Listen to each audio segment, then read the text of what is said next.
So today, Mr. Ankit, Dr. Ankit, today we are comfortable. We can start in time. Okay. So another 1 or 2 minutes are left. Okay.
Dhanasri, you are ready? Yes. You put the welcome and thereafter I'll do the recapitulation. Yes, sir. Shall I start? Yes, yes. Okay. Namaskaram and a very warm welcome to all of you.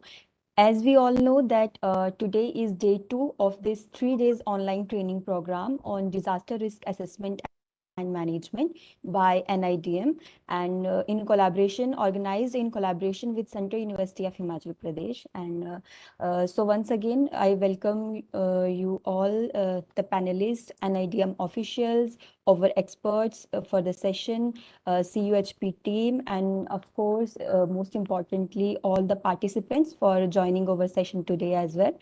So before starting the technical session for day 2 lecture series, I would like to request Dr. A.L. Helder sir to kindly give a brief recapitulation, a very brief recap about what we did yesterday, because it would be very much beneficial for the participants who couldn't join yesterday.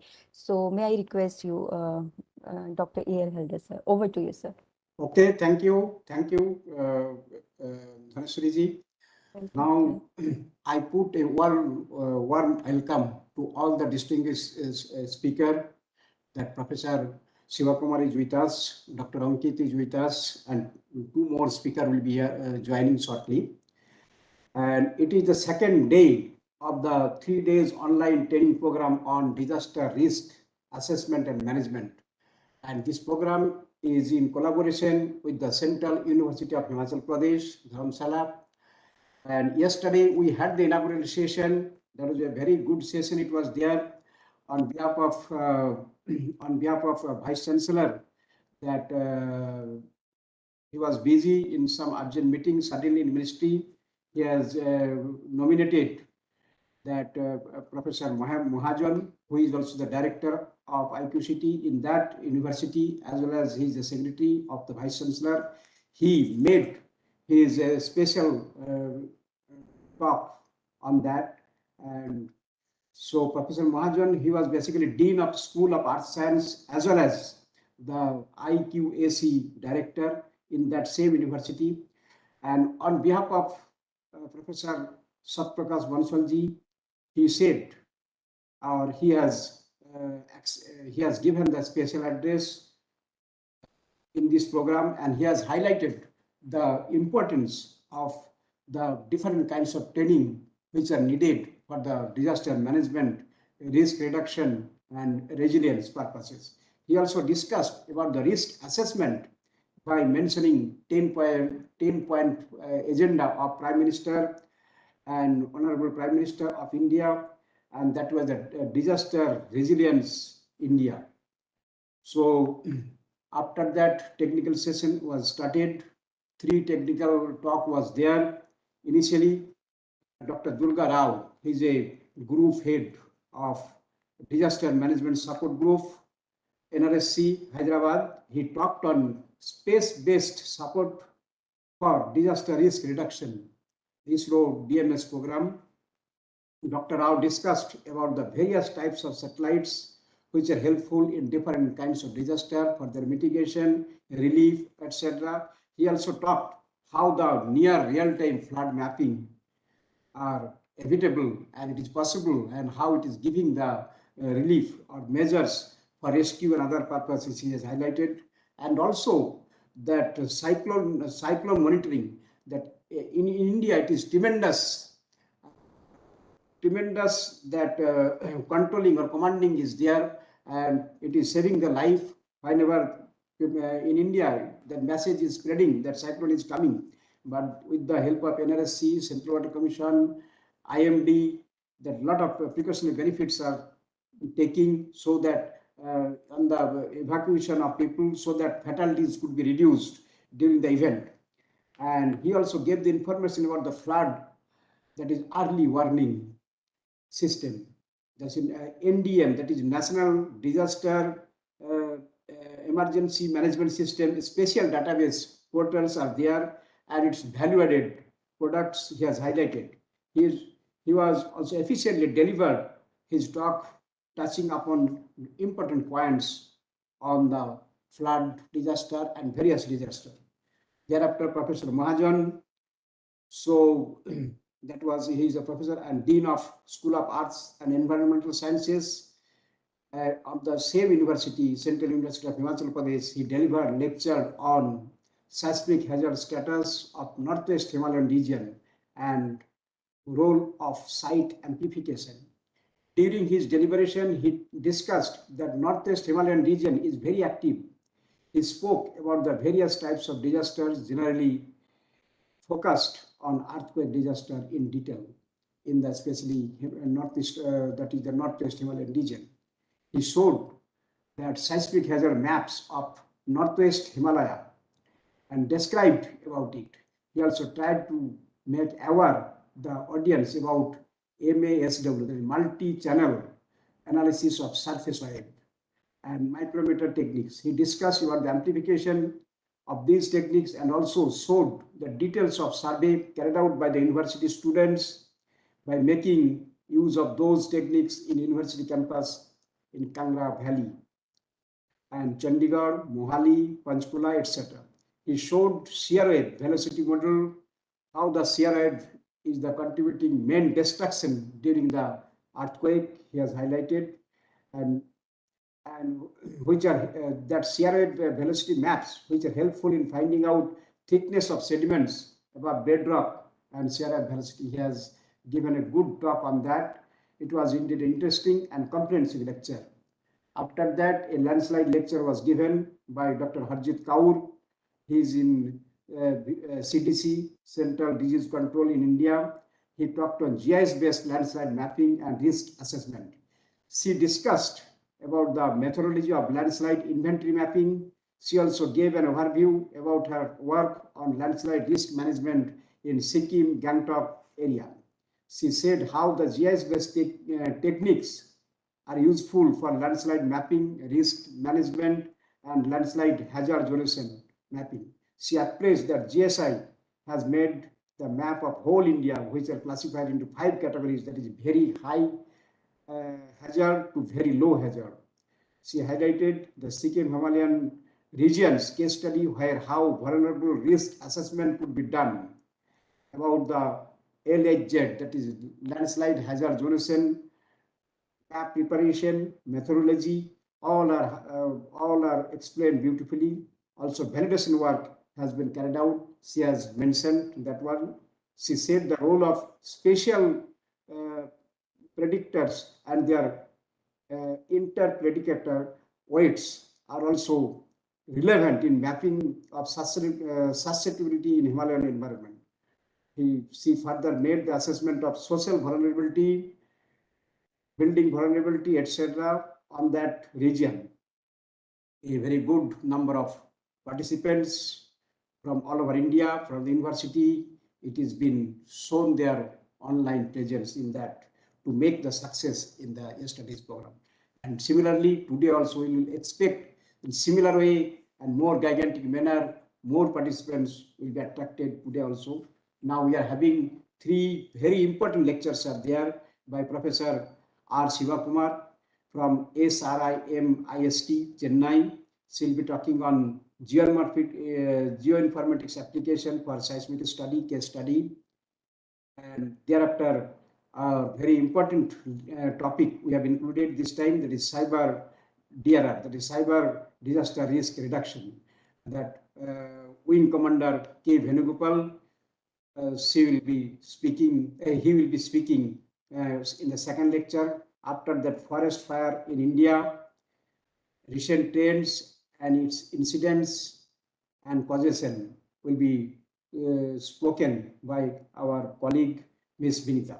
Now with this, I'll hand over the stage to Dhaneshwari to carry out further. Dhaneshwari, please. Please provide the introduction of Professor Sivakumar so that she can start. Okay. First of all, thank you so much, sir, for a quick recap. Now, I would like to invite our first expert for the lecture series. He is Dr. R. Sivakumar. Dr. R. Sivakumar is actually a renowned professor in the Department of Civil Engineering in SRM Institute of Science and Technology, Chennai.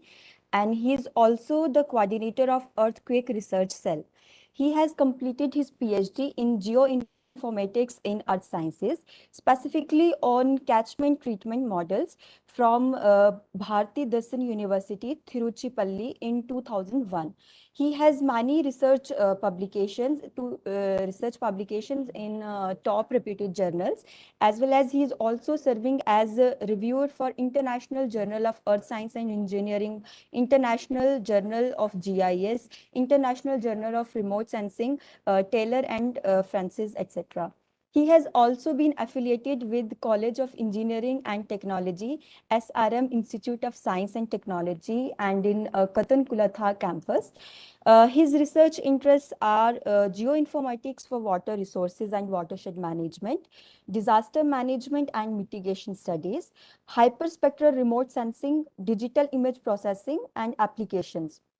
Apart from this, he has been awarded as Young Scientist for research work by DST, Department of Science and Technology. He has completed 5 research projects and guided 6 research scholars so far. He is also the lifetime member of various Indian societies like Indian Society of Remote Sensing, Indian Society of Geomatics, Indian Society of Technical Education. And in addition to these, he is also the annual member of Indian Science Congress Association. So with this much of brief introduction, I would like to invite you, sir, for your lecture on the topic geoinformatics application for seismic study. So welcome you, sir. So over to you now. Yeah. Thank you very much, Mrs. Dhaneshwari Sharma. Can you hear my voice? Yes, Sir, you're audible. Yeah. Thank you very much. First of all, I would like to thank Dr. Haldarji for inviting me to have a discussion or share my experience of what we have carried out in the geoinformatics, specifically for seismic related activities, what we have carried out. I think I would like to share the PPT. After that, I will start. Yeah.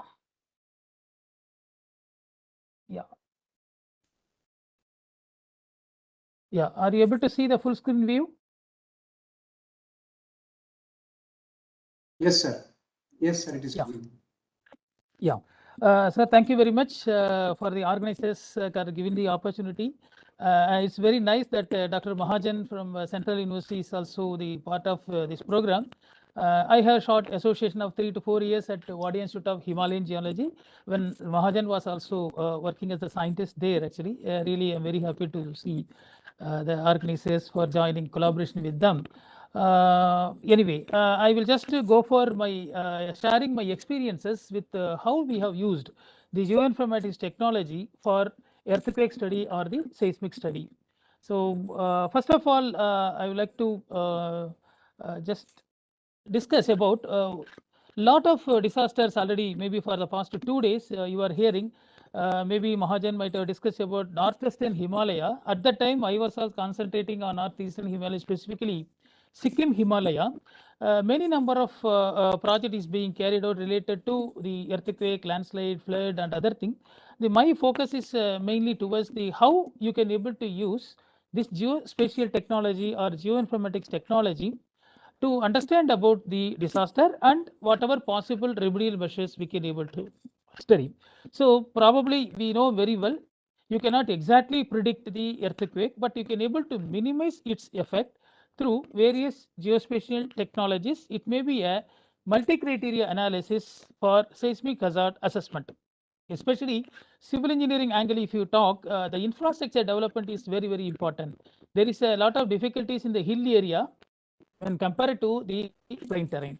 So mostly the scientists, many scientists are developing the model to identify various causes for the earthquake and analysis of the seismic waves to the severity of the earthquake.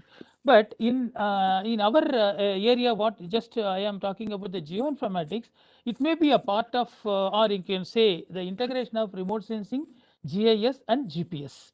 Normally GPS, when we are seeing in the Himalayan terrain, we are fixing to know about the changes in the elevation differences due to earthquake that we are normally studying. Here the satellite remote sensing is one of the very important technology, because you can able to get any data for inaccessible area. Even though basically a geological angle, when I am talking all area, it is very difficult to go and collect the data, especially during the disaster. So it's a very one of the important technology is our satellite as well as aerial remote sensing data. You can able to get the data once in 5 days, so trying to use that. Another one is the geographical information system. So here it is very important to develop a quantitative geodatabase. It may be a earthquake or landslide or slope or flash flood, whatever may be. You can able to create the database for about 30 years, 40 years. I want to analyze and see what trend it is going on. It is very easy to do in the GIS. Of course, field important, field work is important, field data collection important. I will be showing in my slide how we can able to integrate in GIS. So after that, one step ahead we are going. How can you make it as a customized tool according to the user need? So you don't require to know about all technologies, but you can able to use the customized tool so that you can able to click a button, you can able to get the information. So I am covering the lecture like that. See how we can able to use the geospatial technology, number one, how you can able to use it in the form of GIS database. Finally, you can go for customization with the case studies. So generally this flowchart will give you an idea about various components of geoinformatics. So first one normally we used to tell as the remote sensing. It may be a aerial data or it may be a satellite data. So you have some advantages of the satellite data, because every 5 days or 6 days the same area is covered by the satellite, any one of the satellite. It may be Indian satellite or American satellite or any other trench satellite. Suddenly a disaster has occurred in one place. Immediately you can take the satellite image, sit in your lab, analyze, see what way it is trending. For example, a flash flood or earthquake asset. At that time, we cannot able to directly go to the field and collect the information. So we are using the satellite remote sensing or aerial data. Then the database you are generating in a geographical information system. Already softwares are already available. Only thing you have to process the data, put it in the GIS. Then global positioning system, whenever we require, we can go to the field and collect the data. The locational information is very, very important. So we have to have a GPS with us. Along with that, recent technologies like LiDAR remote sensing is one of the very important technology, as well as drone technologies. So all these things combined together, normally we used to call as geospatial technology or geoinformatics.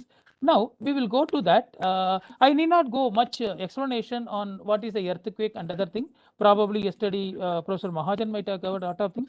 Our interest is there, multi-dated satellite data, along with that conventional data, whatever collected, how you can able to integrate in the GIS format to understand about the relative tectonic moment, or you can say seismotectonic fault identifications, so that you are having various parameter is giving the good indicator of active tectonics, or simply we used to tell as neotectonics. So you have to identify the active fault, which fault is showing frequent earthquake in that area can be demarcated, for which the morphometry is very, very important. That is how the landscape shape is changing, and then how the quantitative measurements you can able to make it. This component will be a part of our whatever the discussions.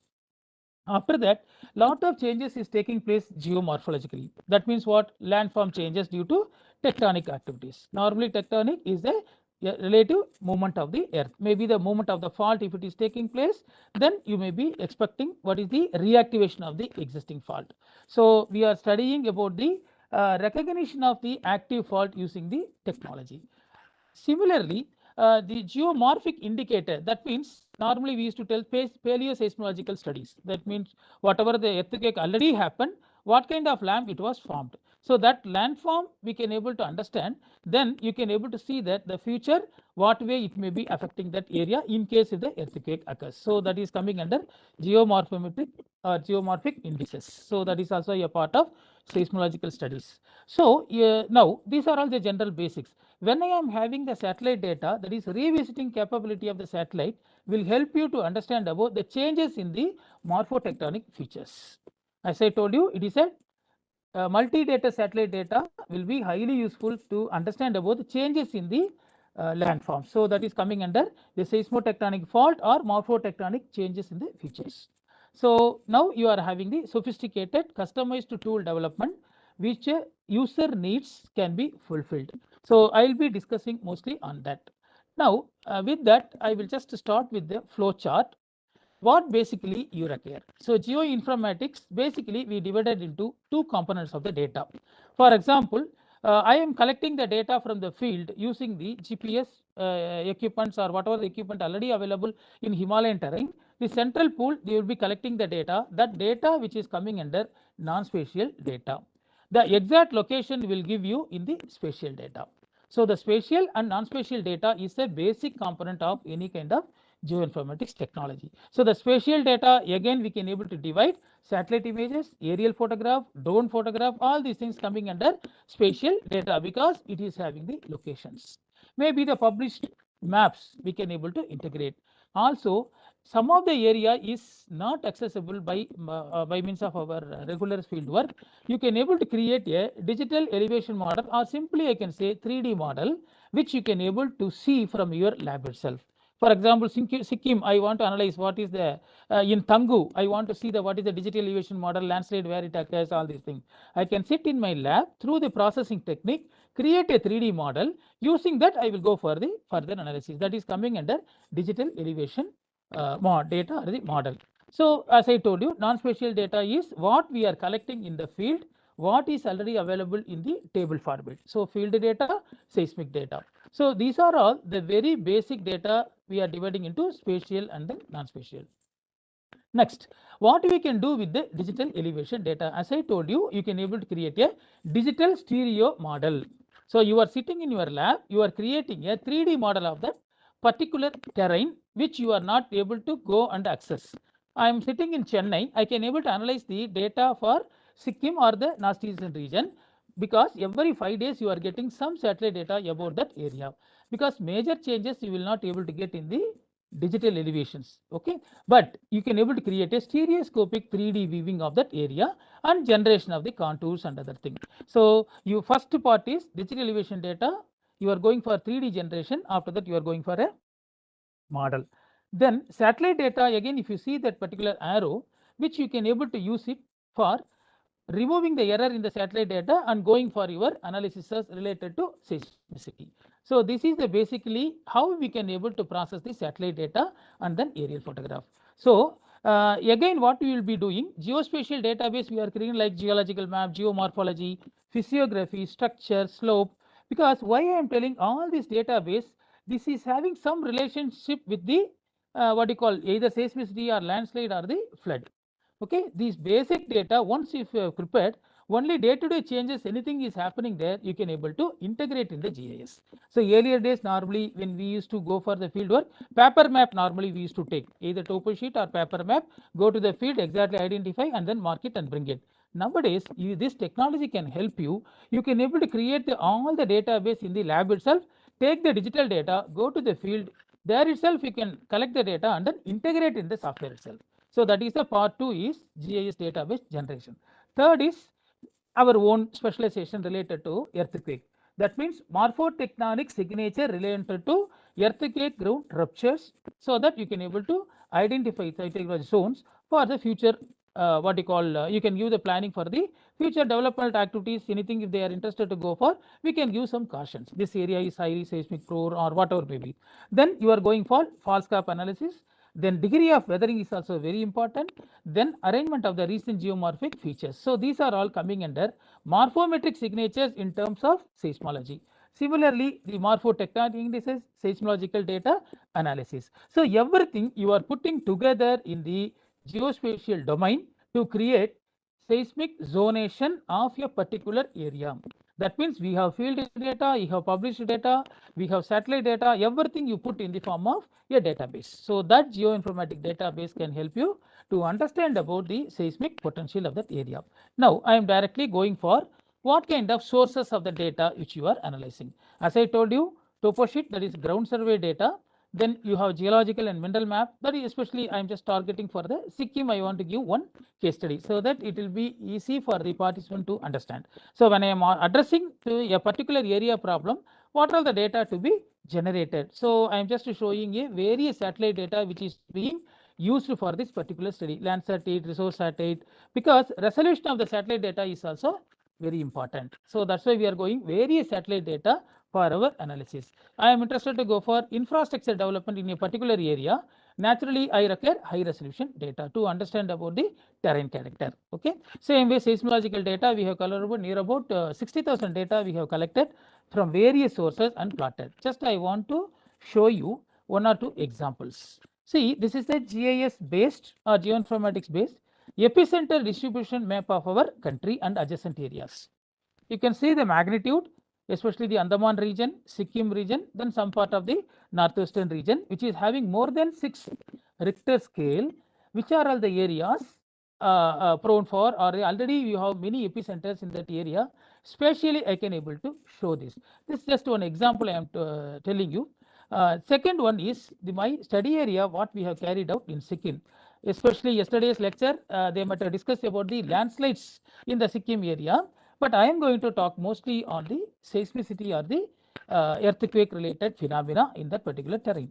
See, what you are seeing is the map, which is a entire Sikkim. We have analyzed the data, it's relevant to the epicenter. So I am just showing only few epicenters having high magnitude, that is plotted with a star. A small star is there. Whatever you are seeing, the epicenter is shown like that. You yourself can see when compared to northern part, southern part is showing many number of epicenters. So what may be the reason for that? Probably the geologist may know very well. We have MBT, MCT, HST, all these things are. So the thrust fault is playing a role on this. So you can able to easily identify which thrust fault is very active. That means spatially we are trying to identify which fault may be more prone for the earthquake or the future epicenter distributions. Okay. Now you are seeing, we will be showing you how we are generating the digital elevation model. This is the northern part of what you call the Sikkim area, which is so inaccessible. We started working from the lab itself, process the data, remove the error, and started preparing the digital elevation model. First one what I have shown is 2D. Now you can able to see the 3 dimension of the same area. You can see the very well the fault and then other scars and other thing you can able to understand. Now I will be showing just one more steps again. Major fault, how I can able to demark. See, it is not just like a line. You have standard image interpretation elements. Normally we used to identify on the basis of drainage pattern, tone, texture, color, shape, size. These are all the basic tools through which we can able to identify the fault system. Sometimes we may not able to go all the areas. You can able to prepare that from the satellite data. So this is the digital elevation model. Same Sikkim area, I have shown the previous slide, a part of the Sikkim area. Now overall I am trying to show the digital elevation model after that digital terrain model. So basic is digital elevation model. You are draping the latest satellite image over that so that you can able to easily identify fractures, valleys, right? Maybe the fault system, all these things you can able to easily demarcate. So this is the regional study. We have gone for close level also. So what is the next step in this is how we can able to analyze the data of epicenters. So already you created a digital elevation model, you derived the digital terrain model. Many areas are inaccessible, but the epicenter distribution, I want to plot it and see which area or which fault may be very active. Now you see that the fractures and lineaments which we demarcated from the satellite data along with the digital elevation model. You can very well see the valleys, trough, everything in the particular what you call the image which I am showing here. Whatever the line which you are showing, that is grayish blue, it is all fractures. So the fracture sometimes we cannot directly identify it from the field itself because it covers by maybe the sediment or some other thing. But advantages of the satellite remote sensing is several hundreds of kilometer area is covered by the satellite. You can able to identify the major lineaments or the fractures or the fault systems. Right. Now after that we started plotting all the epicenter. You can see that the epicenters are demarcated with red color stars. Probably you can see that the fractures along with the epicenter distribution, which is mostly we can observe in the southern part of the Sikkim area. So now our elevation, we are not measuring in the field or anything. Using the satellite data, it is showing near about 1000 meters to 7000 meters of this altitude. So which area, what kind of fractures are there, normal fault, thrust fault. After that we will be deriving all those things. So here I am showing you a digital elevation model, fracture system, epicenter distribution. Along with that, what is the Richter scale also, it is shown in the numerical value. For example, if you see 4.5, 5.3, 6.2, like that we are showing. These are all the Richter scale, which location the earthquake occurred. In case if you occur, we will give you the which year it is happening, because the frequency of that particular earthquake is also very important to understand about the seismic vulnerability. So here you are showing the entire data which is in the form of vector, that means line, point, polygon, like that we are digitizing. For example, lineament I want to show, it may be a line feature. If I want to show the epicenter, then it will be a point feature. That is a part of GIS. I will not go much detail into that. By seeing this map, we can able to identify the direction of the fractures or the lineament and where more number of epicenters are there in that particular area. So just to spatially show the epicenter distributions. Next, now what are the factors which you can able to derive from the geoinformatics technology for seismotectonic studies? So the tectonic movement along with the epicenter distributions. The significant structural disturbances is one evidence. Compressed meander in youthful stage, that is Yamuna tear fault, you know very well, right, in the northwestern side. Then linear stream in the old stage, and also neotectonic deformation which is happening recently. You can see the alluvial fan, alluvial phone, that formation, because every 5 days you are getting the satellite data. Maybe the alluvial fan formation may be 30 years or 40 years, whatever the difference is there, you can able to analyze. So you can able to identify the deformation status, presence of high resistance rock and steepness of the relief, because you are getting digital elevation model. So all these things you can able to derive from the satellite data if you properly process the data and analyze the data. So this is an example, just I want to show you that. See, this is another one which we have carried out at Andaman. See, southern part of the Andaman, which are all the fractures, all the faults and other thing we want to demarcate and see. This is another pilot project already we are working. Sikkim only I will be discussing mostly on this. See, what is the difference between various resolution of the satellite data, which may be giving higher changes in the elevations. So Sikkim I have already shown. This is what you call the Andaman region. Now the next step is how the original data looks like in the satellite. So first one is digital elevation model.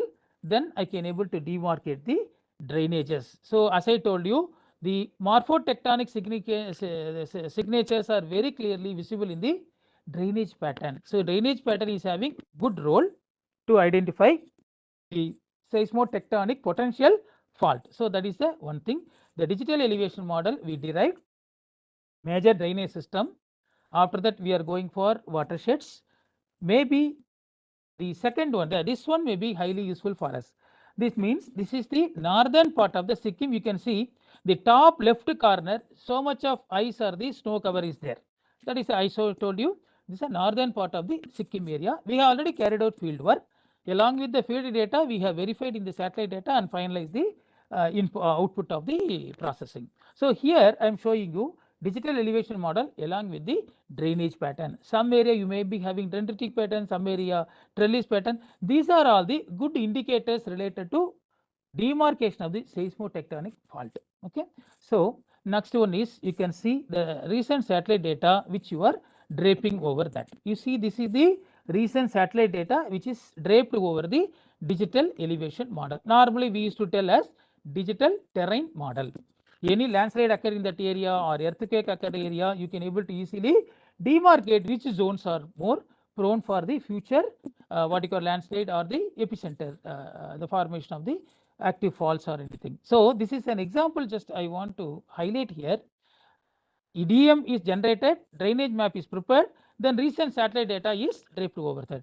Whatever the left corner, for example, top, you can see all are snow and then ice in that area. So most of the area is inaccessible. We are directly taking from the satellite data for processing. Next is what we can see. We want to compare with the topographic sheets also, because whatever the image processing which we are doing, we have to see that how far it is true with the ground conditions. Survey of India topo sheet is the best thing. This is the old topo sheet we have gone through, and then see that how it is drainage systems are matching. The drainage we derived from the satellite data and how it is matched with the existing drainage map. Any new drainage is forming, that we want to see that, because is there any fracture development or fault development which may be the good indicator. Now, sir, how I can able to confirm it? It is very important to have field work also. So we carried out field work near Mangan and then Gangtok.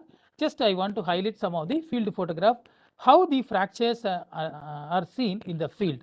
You see that it is kilometer wise it goes, it's just like a knife cut you can see. This is near to Mangan. Along with that only the landslide has occurred. So now you can able to see that fault. I am identifying the field. I am going with the GPS, taking the lat long. I am again plotting in the satellite data, so that you can able to confirm what I have already analyzed in my lab in the satellite data, how far it is true in the field. So few examples I want to highlight it. So fault, fractures, then you can see the lineament. Normally in the remote sensing we used to tell as the lineament of this continuing for kilometer.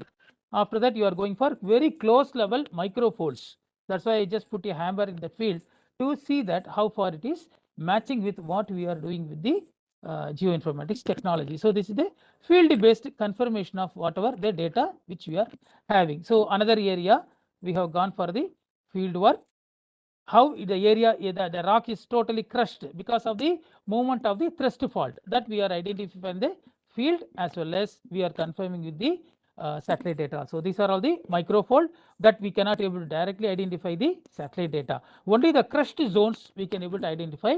After that, when we are going for the field work, we are verifying that. So this is one of the examples what we have carried out. This is the what is the highest point in the Sikkim area which we have gone. The second one, many number of fractures are already seen that.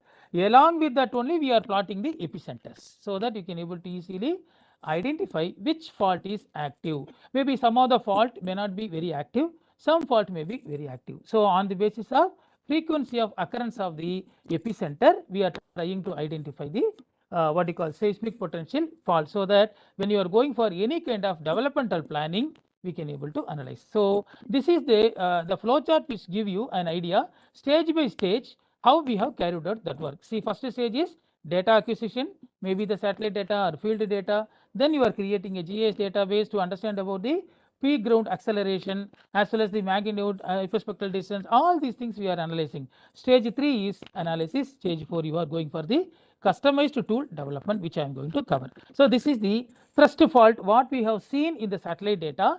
Then we have compared with the already published GSI map also, because we want to see that how far it is matching with the field, how far it is matching with our GSI published map, and then what we have interpreted. So you can see very well the map which is showing you how many number of earthquakes are associated with the MCT and HST and then MBT, main boundary thrust, main central thrust and other thrustal zones. So normal fault, thrust fault and major and minor fault we can able to derive from the high resolution satellite data. This is one of the example for that. So once if you derive, then we can able to get the what is the magnitude or the Richter scale which you are getting the data. On the basis of that we can able to go for demarcation of the zones, isoseismal map. Then fractures, lineaments or other things are again per square kilometer, how many number of lineament, what is the length of the lineament, all these things we have created the formula, using that we derive. So you see that the epicenter distribution in a particular area is showing many number of fractures, structural trend line associated with MCT. So all these things you are putting together to understand about the seismic potential of an area. So next one is your the same way what we are studying about the potential in that area, high and moderate, related to the seismicity. Now the next level is you are integrating all the database together, that's why called geospatial integrations. So once I have done the geospatial integration, I can develop the model which can able to show for any kind of infrastructure development whether that is suitable or not. There is no other option, we have to go for a hydropower project in that area. Now you have to plan it seismic resistant structures in that area. So for which this will be highly useful. See, second part is your customization. So according to the user need, you are trying to create the tools in the software itself. So this is one of the final output what you can see.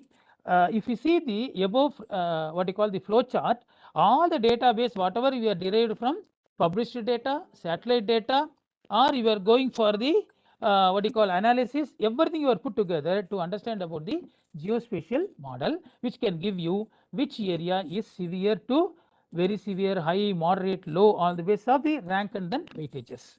So you are identifying, for example, you see that the MBT, MCT, wherever it goes, that is also demarcated. Epicenter distribution also shown. All other parameters are shown in the what you call the flow chart is integrated together to get the information about the seismic zonations. So next is that normally a geological or geophysicist or geologist, they can easily understand about all the component. But if you are a planner, now you have to see spatially how it is there, which you require easily to understand the planners and then executors, for which we are going for GIS customization. So what is customization? It is a process of computer based programming in the .NET framework to analyze the database. Quickly you want to retrieve the information. You don't require to understand about all basics of satellite remote sensing, aerial remote sensing, GIS or the only thing you should know which button if I click, I want to get the information. That is coming under GIS customization. Here we have used the Visual Basic along with whatever .NET Java programming, we have used the Visual C++ to create the tool. I will show you the tool so that it may be easy for you to understand. So first part is already we completed all the geospatial database creation, geospatial model already, whatever we have discussed till now, that is related to database generation, analysis and everything ready. Now I am bringing in the form of a customized tool development in the ArcGIS. So you are having Visual Studio, ArcObject, ArcGIS is a proprietary software. Then you are creating the user interface. So what is the user interface? I am interested to go for seismic information system for Sikkim. I can develop a tool for that. I'll just show you. This is how it is being. The customized tool will give you, first step is create a tool. Second is customize the tool according to the user need. Third is I am developing earthquake information system for a particular area. So a user can directly click EQIS tool, that is there in the top, number 4 I have written. Just click it, you will get all information. For example, I am clicking that button, you will get the what you call the code which you have used. For example, I am preparing and giving to you. You can able to customize according to your wish, so that you can able to change the what you call the name of the map, whatever may be, analysis, everything you can change it. This is the code which you have written in that. I am just giving you how you can able to develop the tool GAR in the GIS. So earthquake information system you are developing. When I am clicking the button, it will give you all the data. So what it gives you in this, just one click I have given, it shows earthquake epicenter, first one. Second is what is the geological condition of that area, right? I want to see in the form of map. Now I can go for ArcGIS. There is a proprietary software. If I click the button, all information will be shown to you. So you are not knowing what the GIS, how GIS work, but only thing you click the button, I want to see the state boundary, major location, range and aircraft transportation. Like that, I can go for seismic status. See this tool, what it gives, all the data between 1964 to 2014 collected and put it in the form of a spatial database. Which year the earthquake has happened, what is the Richter scale, right? All the details you will get in one click. That means I am writing the code in developing the EQIS. The tool name is EQIS. So 64 to till date, what is the earthquake epicenter, what is the magnitude, what is the hypospectral distance, then you can able to see the isoseismal line, everything you can able to plot it in this. So just you click a button, you will get all the information. Now you can see database is non-spatial data, you can able to see in the form of map also. The next step, another one more example to display the isoseismal line using the earthquake information tool. That is GIS database created and then customized and given to the user. When you click this button, it will give you all information. For example, I want to go for some establishment in the southern part of the Sikkim.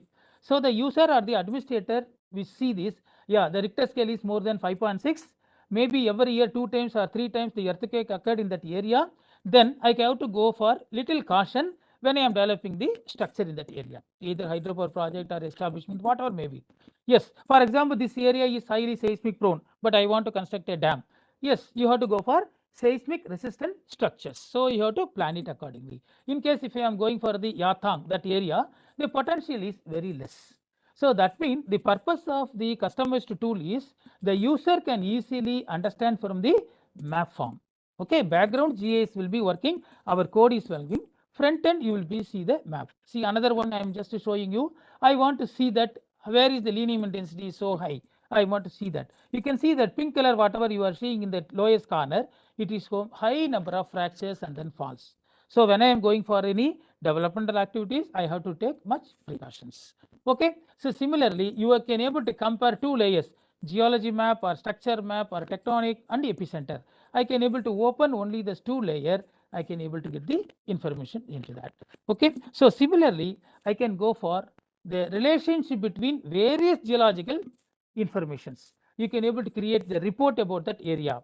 Sir, what is the geology, what is geomorphology, what is the tectonics, what is the epicenter distribution, what is the peak ground acceleration, anything. See, I am showing the left side, you can very well see various types of the layers. All the layers you can able to put it in the form of a single map, which can give you lineament, thrust fault, all these things are showing here. So our interest is for this is what kind of formation, Baksa formation or what kind of formation that area, Gauravidhan formation. So you can able to see that where the distribution of the epicenters are there, along with that highly seismic prone or not, you can able to easily identify that. So similarly, I am going for the next one. So high and severe earthquake only, sir, I want to see that. Next, you can able to easily filter out. So that means the customized tool will help you to easily identify the areas which is prone for earthquake or already it is established that is highly seismic prone. So when I am going for the analysis, recent data I can able to add with it. Sometimes it may be a seismic resistance also. So depending upon our what you call the database, you can able to customize in the geoinformatics, develop the tool. That's a normally used to tell customized tool. So this is another one example for the same area. Just how you can able to simply you have to click a button, you can able to get all information. Finally, I can able to generate the report of the same area. So what is this one? Highly, what is this? Very low, low, moderate, whatever I am just showing you the earthquake prone zone, zonation, how much of area, what is the percentage of the area is prone in the severe, what kind of locations you are having. This is very important. For example, I am going for the Lachung, one establishment. What is the actual terrain? If you click the button here, automatically it will give you the entire report of that particular area. So that means I am creating the entire database. Finally, I am bringing in the form of report to the planners or the administrator, whatever may be. So all these things can be able to easily done by the customized software. Of course, field work is important, field data collection is important to confirm whatever we are doing in the what you call in the lab based techniques. So this is the way you can able to effectively use the qualitative as well as quantitative information you can able to generate. So if anybody is interested, You can also go through the paper which we already published in our Indian Academy of Science, also remote sensing Journal of Earth System Sciences. It is already there. The procedures and everything is shown there. Another paper is also there from the Indian Academy of Science, Journal of Earth System Sciences. These are all what way the morphotechnic anomaly is giving you information about the seismic potential. Okay, so these are all some of the glimpses what we have experiences. I want to share it with you. Okay, so with that, I think I have exceeded some 2-3 minutes. Sorry for that. Thank you very much. If you have any questions, please ask me. Yes, sir. Thank you very much for a nice description. You have correlated the earthquake system with the satellite data. Initially, you have gone through the morphometry, and with that, what are the glimpses and what are the clues for the seismicity you have tried to extract and explain beautifully. After that, that ArcGIS based that customization software, that is, you have developed EQIS, Earthquake Information System, where that planners they'll be having enormous benefit from there. That all types of combination permutation with that software and that derived results will give the immense use for their planning. Very beautiful customization software you have highlighted and nicely you have appraised to our participants. It is a praise of worthy to you, sir. And let me see, sir, if anything is there question, then I'll ask you. Please, sir.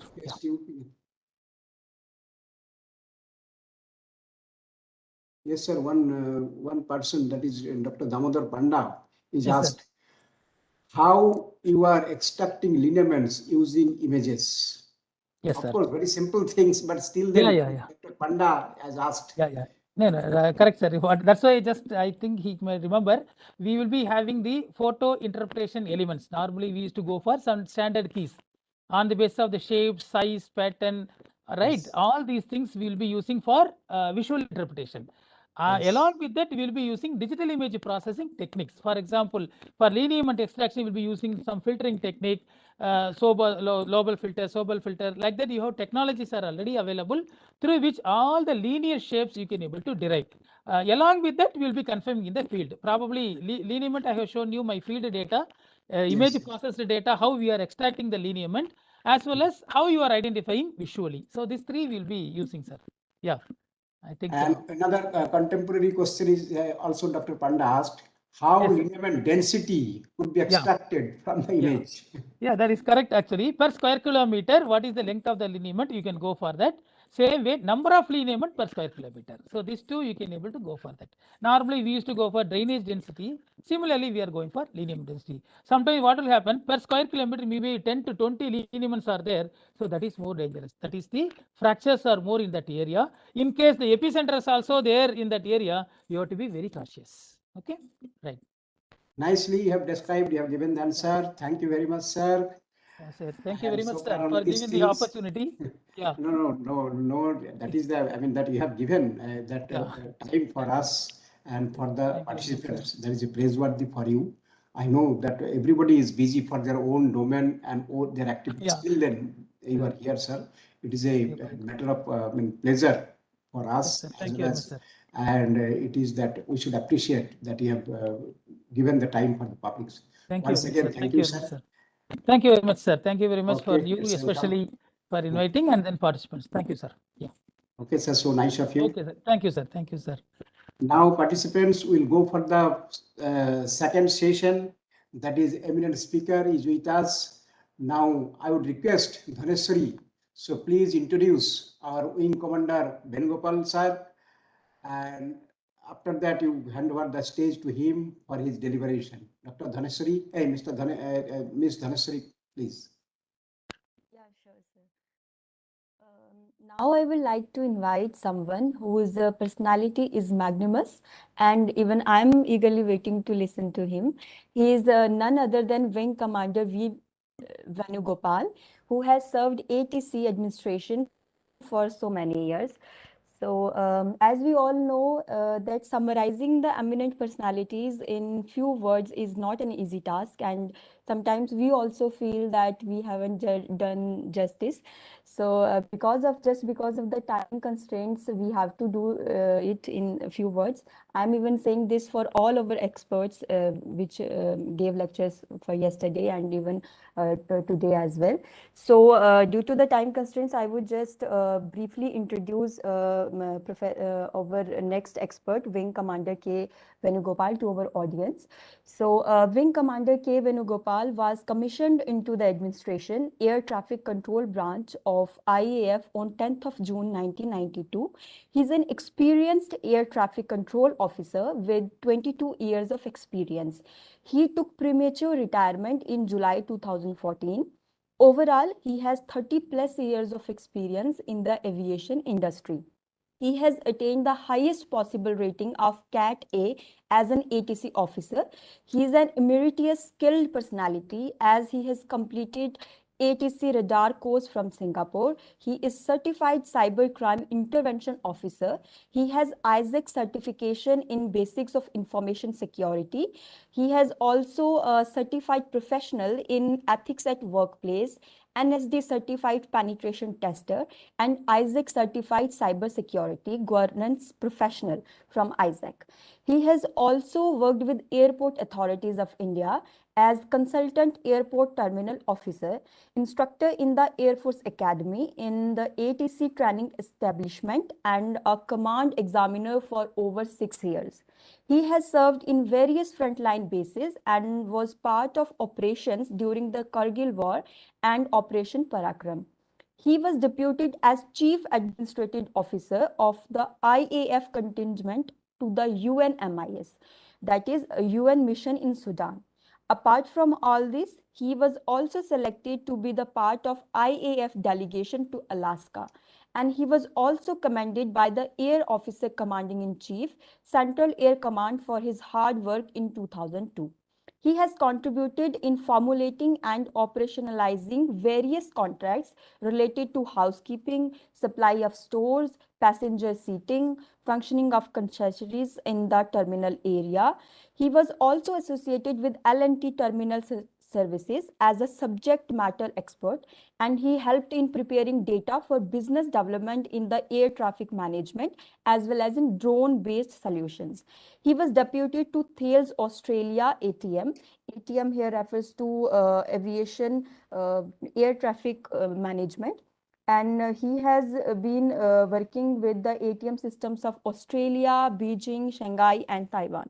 From December 2019 till 30th of June 2022, he was with Thales India Private Limited as a principal engineering position, and he was working with ATM SME. Primarily, he has also worked with Australian MATS program, and he was the ATM brand ambassador on the Thales Better Skies Together website. He has also written standard work documents for verification and validation, which was actually adopted by Thales Australia as a standard for all VNV activities. His contribution has ensured that the deliveries from Thales India improved and customer confidence was gained. Apart from all these technical achievements, he was also he's also acting as a visiting guest faculty at Nalsar University for his lectures on aviation and defense laws.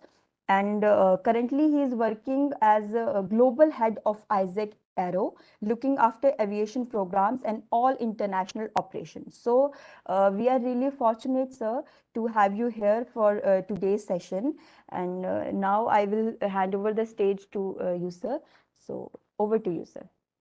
Thank you, Mr. Sharma, for that wonderful, what do you call, introduction. Welcome, sir. And sir, thank you very much for the opportunity. Can you give me the share option, sir? Yes, just 1 second, sir.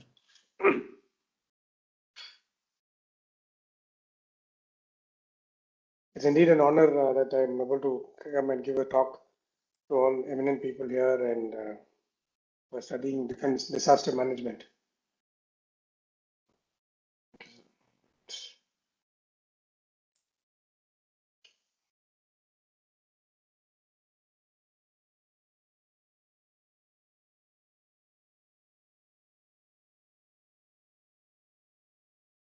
Please tell me, sir, when you can see the screen.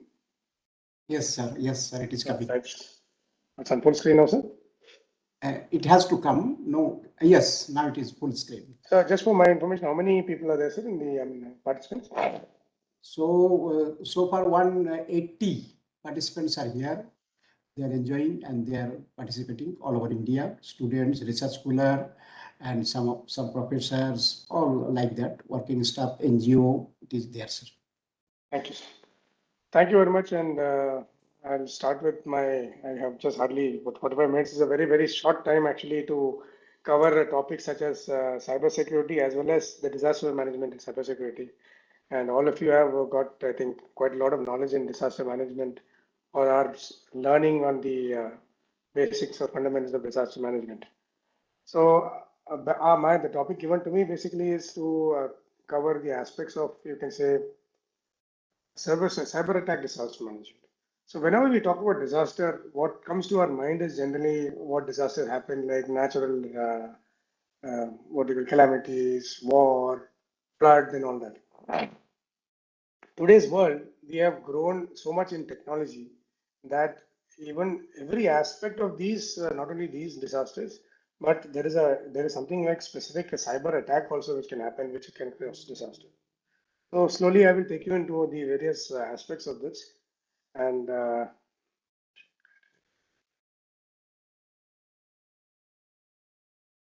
I was mentioning, when we talk about natural disasters, we think of the floods are there, we have fires, we have forest fires which take place. Our country does not have so much of instance, but you'll see every year in Africa, in the United States, there are forest fires which take place. In Australia, recently there were forest fires, floods. Now in today's world, the climate change has happened so much that places where there never used to be even rains, there's flooding which has started, right? And of course, weather variations, the climate change which is happening, that's what I'm saying. Cyclones happening all over, rains in Dubai. So I was recently in Rajasthan, Ajmer, last week, and they said in 20 years the people have not seen such rains. So that's what is happening. Of course, when it goes too much, then it becomes a disaster. Then of course you have the earthquakes which take place across the world. I think the previous eminent personality covered the zones of, I think, if I'm not sure, I came in the last moment, the seismic activity and all that, I think. Then, of course, this tsunami. Tsunami was something which we all heard in the late or the early 2000s, right? When we had the tsunami which hit our country. But it's have been happening in Japan now for ages. So all these are only some of the things which are basically we call the natural calamities. But what I am trying to convey is each one of them, when we are fighting in today's environment with the technology-driven assistance, like we have mobile phones, we have internet connectivity, satellite data, which is being used to track these disasters. There is one element also which is there of the cyber, which is part of the whole thing. This is all because cyber means your space in which all your interconnectivity is, right? Your internet, your usage of all the tools which are using your mobile phones, smartphones, laptops, which are all connected via the internet or any other mode, either telecommunication also. So anything which can happen in these, as it is, these are all disasters, right? They cause loss of life, they cause loss of property, loss of revenues, everything. A whole nation can come to a standstill. But if the element of cyber damage comes into this, or someone tries to hack the systems or get into systems and disrupt the communication network, right, that can lead to an even greater disaster. So your ability to tackle these situations is really lost when you have an additional element of the cyber disaster coming in. So that is why I'm bringing the element of cyber into all these things, whether it's a natural disaster or later. So please, that is what I'm trying to stress on. Whether it's a flood or a fire or a weather, we are now dependent so much on technology. And earlier days, we did not have technology. People would go personally. They may have had telephones or telegrams or something like that. But today we have satellites. We are connected with satellites. You get imagery, which is instantaneous. You get your connectivity, which is instantaneous. You are able to relay your images immediately when things are happening. Correct? You're able to communicate instantaneously. But if there's an element of a cyber threat which comes in here, we have to be catered for that too. We cannot run away from the fact that in today's world where we are technologically dependent, we are dependent, yes, and it is imminent or not, we cannot wish away the technology because it is very, very part of our lives. So that is what I am coming to in this particular thing. Then we have other disasters which are major accidents, which can be either man-made and mostly man-made, can be advertent or inadvertent, right? So a chemical reactor or a chemical plant, if there's an accident there, it can be a big disaster. A nuclear power plant, if it there's a leakage, a disaster. Inadvertent errors, hardware failures in big systems can cause big damage in major power plants, if it's a power plant or if it's a what do you call, I mean, anything, you can think of anything, so like a dam. So there's an error which can cause like water to be released by mistake. Then again, it can cause a major accident or incident.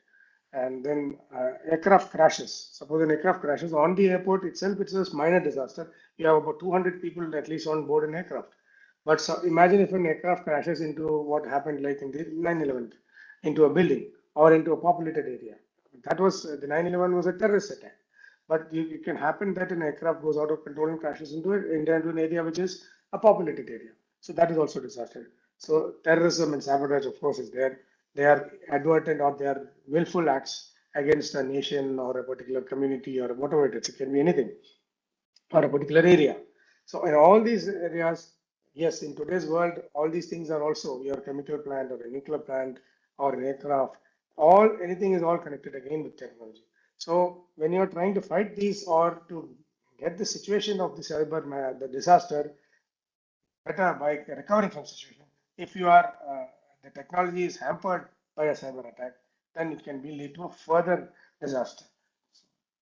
Then, of course, you have the cyber disasters themselves. As I was mentioning, we have the systems that are connected. Like today, all the corporates, your governmental agencies, the data, maybe National Institute of Disaster Management, for example, or wherever you are there in a college or or is a hospital, it can be a hospitality industry. You name anything and everything in the world today is connected. And data is one of the biggest what we call tests which happening throughout the world. The major attacks are on data, and I don't know whether you've heard of something like this. Is about the first thing is ransomware. Ransomware is basically some cyber attacker who comes in, he gets into your system, takes all your data, and then says, "Okay, I got all your data," and then he restricts your usage. And then if you want the data back, please give me so much money. Of course, he'll not say please. He'll say you will give me this money. Now people are threatened. It's like blackmail. Basically, it's blackmail. So you can either succumb to it or say, I will not pay money.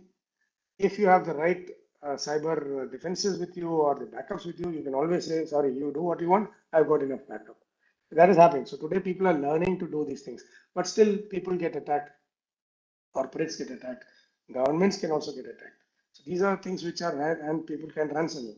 And today the cyber attacks don't originate like if you are being attacked in India, it did not originate from India.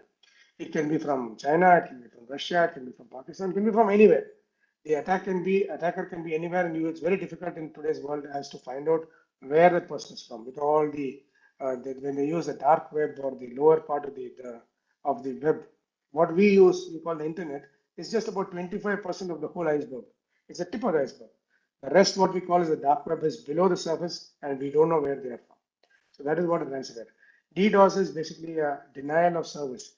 What you call when you have a website, for example, normal website of an SBI bank, which you and I use day in day out.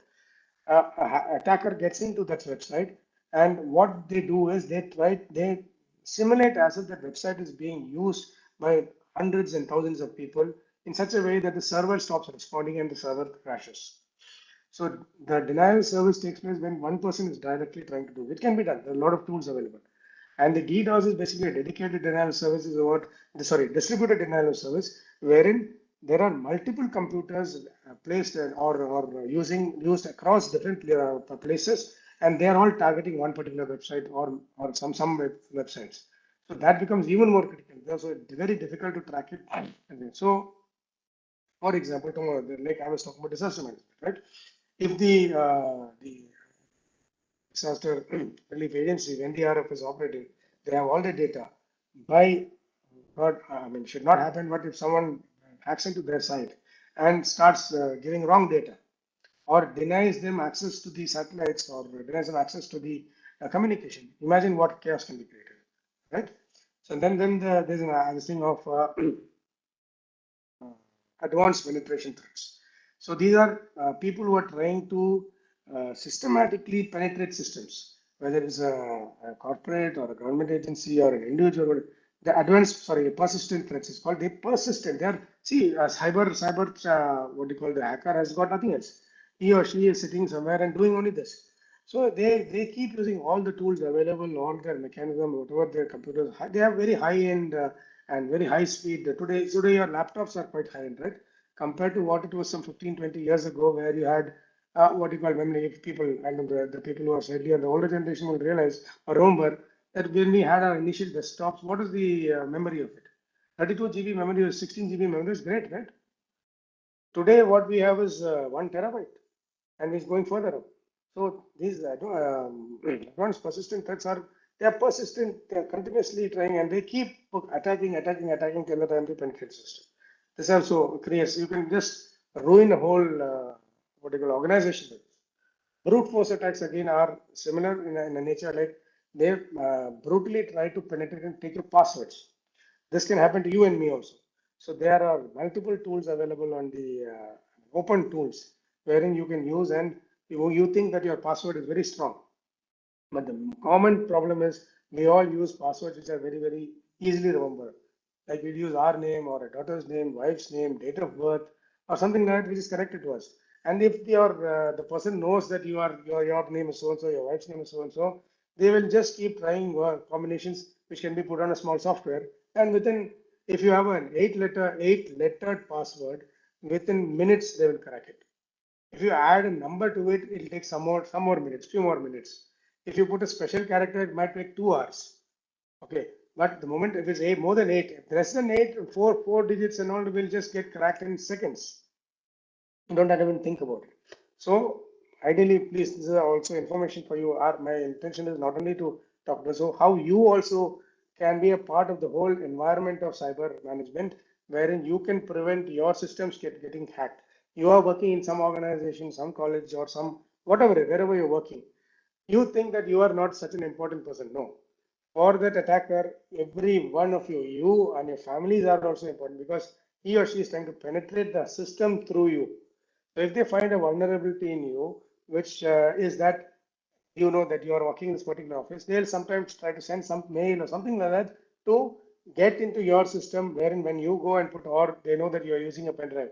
I don't know how many of you have heard of the nuclear power plant which is going to be commercial, what do you call operationalized in Iran. So the world did not want Iran to make their nuclear power plant operational. So USA engineered a virus called the Stuxnet virus, Stuxnet. This virus, they used one person who was there in a pen drive. They found out someone who was using a pen drive to transfer, although they were all separated things. That person, somehow they got it into that pen drive, or they gave him a pen drive, and then they got that virus into the system, wherein they control the working of the centrifuges and stop that system from becoming critical. The whole nuclear power plant could not go critical because of this attack. So these are types of attacks which can take place, which can demolish the organization or the objectives of an organization. And of course, the last but not the least is the war-like situations. You're all aware, all of you have seen the wars which is happening in Ukraine and Russia. The biggest use of what you call cyber warfare has been happening. I'll just briefly cover the area code annexation. What Russia has done is, in certain places, they took over the telephones. That is, they are missing. And you know area codes, right? Every mobile or your telephones, you've got area codes. Delhi's got an area code of 11. You got Calcutta as 33, Chennai as 44. And I mean, similarly, every place has got it. So what they did is they took out area codes and changed all the Ukrainian area codes to Russian area codes. Now, what has happened? That whole area has been denied of whoever is trying to contact a Russian, Ukrainian thing through the Ukrainian area code will not get it. They are allowed to perforce go to the Russian, and it becomes an international call. So they have actually taken over that area, the communications. Similarly, they took over the internet, and the controlled routing, they routed it through the Russia. So again, take over. So these are the ways in which in a war, other than traditional warfare, today the future of war is going to be cyber warfare. Because if you, what do you call, take over a system of the country, the internet and everything, you are actually making it paralyzed, correct? Your financial system will get affected, your basic supply chain will get affected. So these are the things which are happening all over the world. And I thought I should give you these instances before I go into what we can do to maybe prevent or implement certain procedures in our organizations where we can help prevent or reduce the impact of a cyber attack. Just a couple of what do you call definitions. What is cyber warfare? Basically using the techniques of defending or attacking information and computer networks that are in the cyberspace through a prolonged campaign. So that is what these people do. So today's attacks are not individual attacks; they are state-sponsored attacks or a series of related campaigns, denying an opponent basically the ability to do anything, and the same while employing technological instruments of war to attack a critical information or the critical computer systems or the infrastructure of another country or opponent. So that is warfare. If it is between corporates also is warfare, between countries also it is warfare. So that is what terrorism again is a different thing. I mean, it's different connotation. It is specifically use of the network tool to shut down critical national infrastructures. So you're terrorizing a nation basically. So energy, transportation, government operations, and either coercing or intimidating a government or the civilian population. So what has happened? The early examples I mentioned about, you could say it is warfare and terrorism, but since it's a country doing it, another against a country, it will not be called a terrorism because terrorists have got different aims.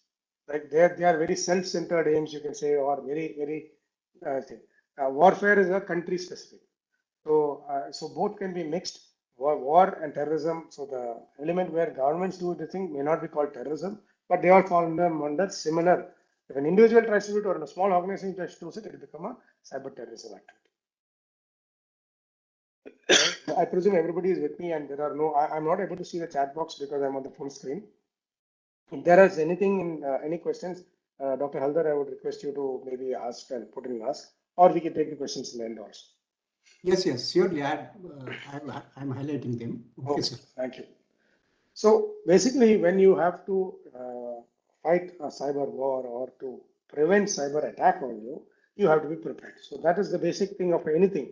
Unless you have a plan, if you have an emergency management or a preparedness plan, we cannot fight a battle, right? Whatever it is, or do anything. Even if you are trying to organize an event, you have to have a plan. So similarly for cyber also, if you have to be prepared, you have to have a plan. So you develop a battle plan as such to combat cyber warfare. Okay, so we are talking about disaster management. So any of these things which we covered leads to disaster. So to convey a disaster, to fight a disaster, what we have to do is, if it's cyber, or whether it's a natural disaster or a specific cyber disaster, generally the governmental agencies are already in the work and they have the databases, they store all the confidential information. It's not only the governments, but also the workers and agencies who have to be part of the whole thing, and that is where cyber awareness is very important. Even the lowest person working in an organization can be susceptible. Don't think that a person who's working as a safai wala or a peon or a person who's just bringing tea and coffee is not. They can be misused for this thing or can be inadvertently used. They might not know what they're doing. Okay, sometimes that is there. So there are a lot of ways to penetrate and do so. So we have a developer plan, and in India we have the CERT-In, that is the Computer Emergency Response Team of India, which is basically the agency which takes care of all cyber-related threats. Daily they are doing. I mean, we don't realize it, but the amount of work they are doing behind the scenes is phenomenal. They get so many. They keep monitoring the situation, whether threats are happening. And of course, the participation of the agencies or your individual organization is very important. If an organization, whether it's corporate or governmental agency or a private organization gets a cyber attack, they are supposed to report to CERT-In within a certain number of period, like at least within that day, 24 hours. If you don't, you should report so that CERT-In can pitch in and take actions. See, in the cyber world, what happens is, I'll give you a simple example. Suppose all of you, I don't know, maybe you must have heard of, maybe some people have been affected by this basic thing of what we call wiping your accounts out, right? You get a message or a phone call from someone saying that, sir, your electricity bill is not being paid, your power meter is being missing, or your credit card is due so much. we will help you close that account. Or so that's why today banks are repeatedly saying, please don't share your OTP, please don't share your OTP with anybody else. If anything comes, our banks don't send such messages. Don't, please take that very, very, very seriously, because tomorrow you may be a victim. Recently, there was a case where one gentleman rang, a very senior officer in the armed forces rang me up and said, sir, I need your help. I was away for some time. My father got a call from someone saying that your power meter is going to be disconnected, and if you have to make this payment, if you don't make this payment, then your electricity will be cut. Poor gentleman, old gentleman, got frightened that how my electricity is going to be cut. He said, okay, tell me what to do. That chap sent a link message. He clicked on it, and within 10 minutes, his HDFC account, SBI account was blanked. Zero. So please be careful. So that is why everybody is a potential threat or a potential victim unless you take it. So CERT-In is an agency in India which is taking care of all this.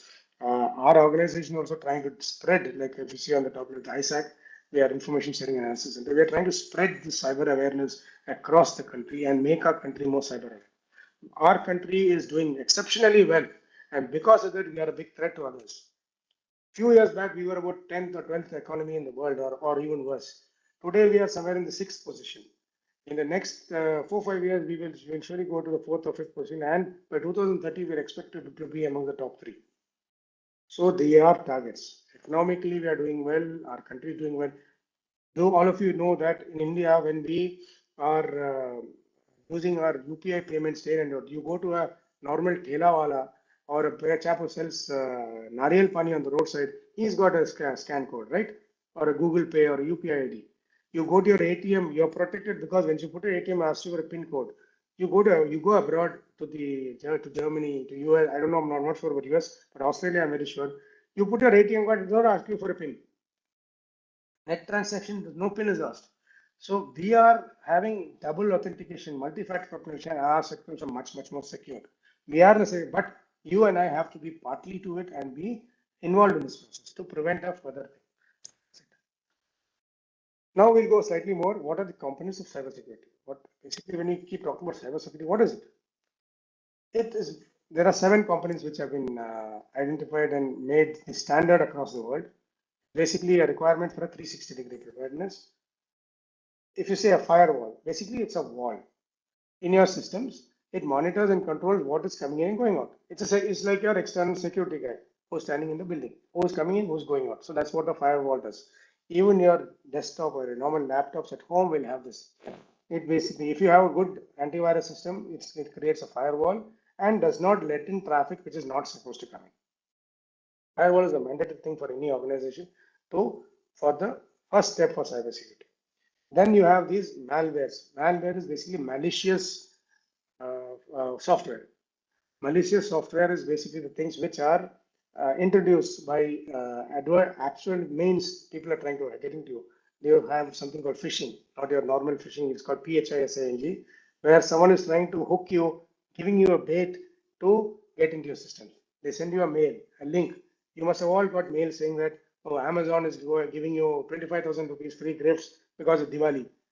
You will see that most of the time it's not Amazon or some Kalyan jewelry giving 20. Will please use your minds and think, why should anyone give you free thing? They're all making money, right?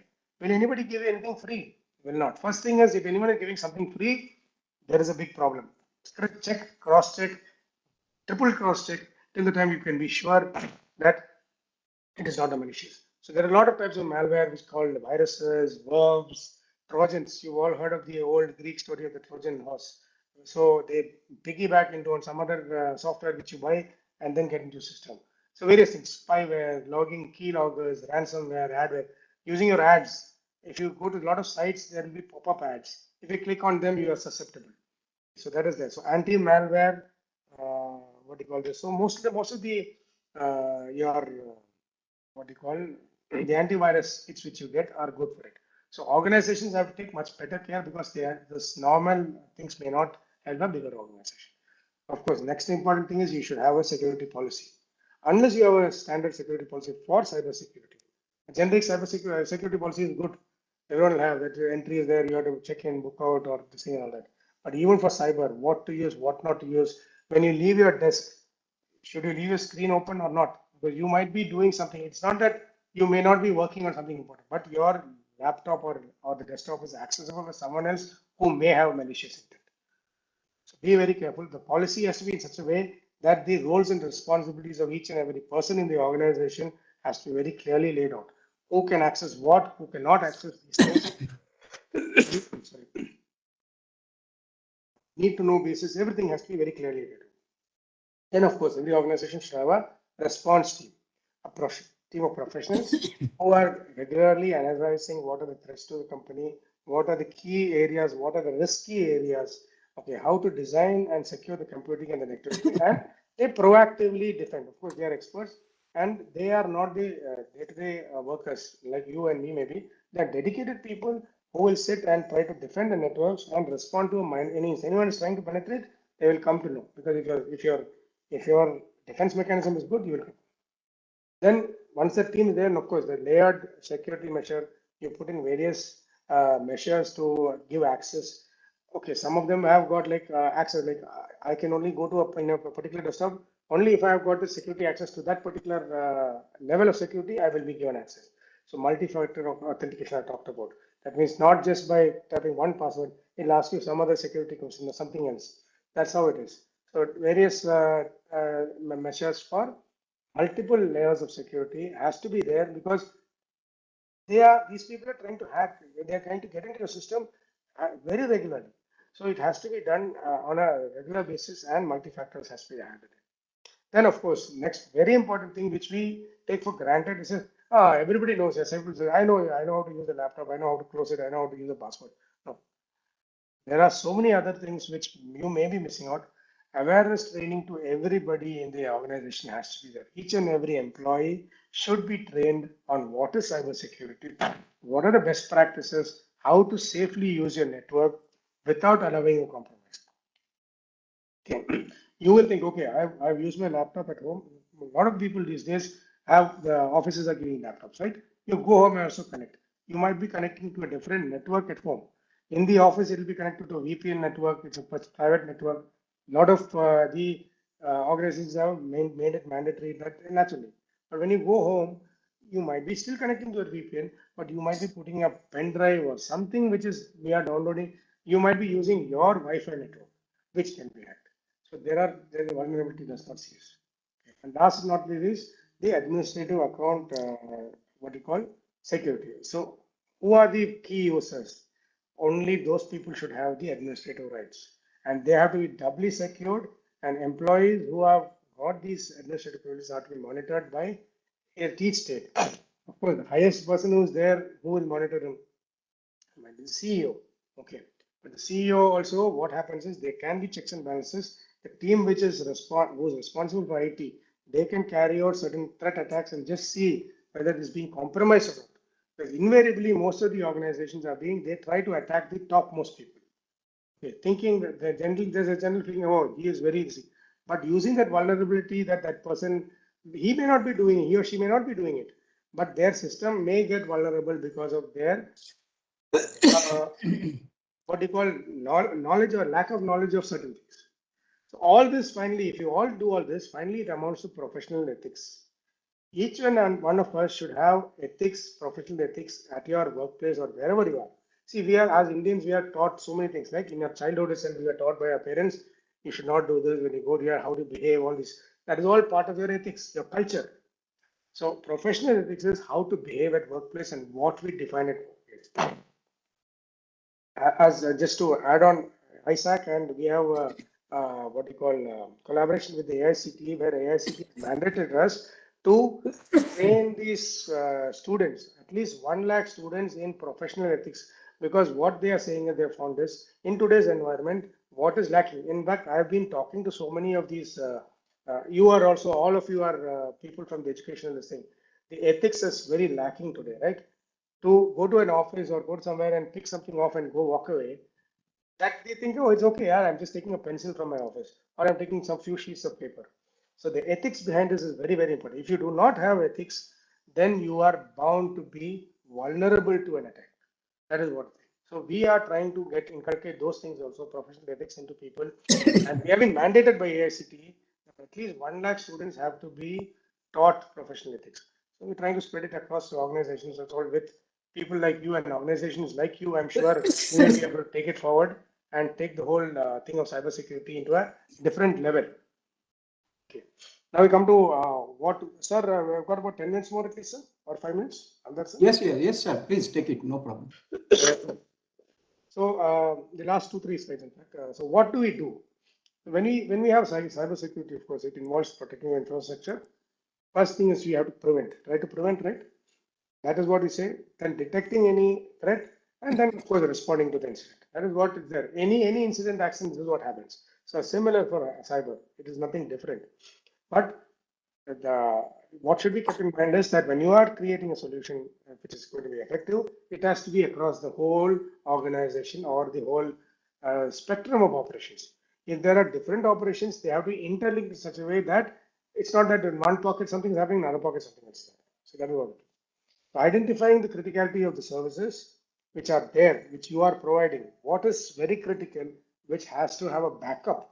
If that stops, then the whole organization stops. So then you have to get a sufficient backup and know that this is the one which has to be protected maximum. And then classify them as to, like, yes, this is top priority, number 2 priority, number 3 priority. So classifying them. And this you can actually, you may not have to give so much of importance, but yes, each and everything, as I told you, is important in the overall gamut of things. Then finally, of course, prepare a comprehensive disaster recovery plan. By chance something happens finally, what we should have a defense. So that's what it. So before an attack, ensure that all the networks, because you're talking about cybersecurity, so the networks are password protected and they are connected to an internet which is very secure. So internet today you can get from various providers, right? You can go. So if you click on a link, Google, then something else pops up, it may not be secure. So some of the sites pop up and say, this is not a secure site, right? How do you distinguish a secure site?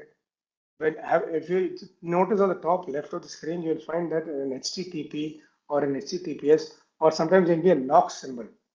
If you don't see that lock symbol or don't see HTTPS, that means that site is not secure.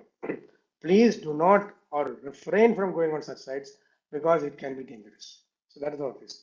So then train all the users who are there in the organization about the vulnerabilities and things. Now you might think that a peon, what is his role?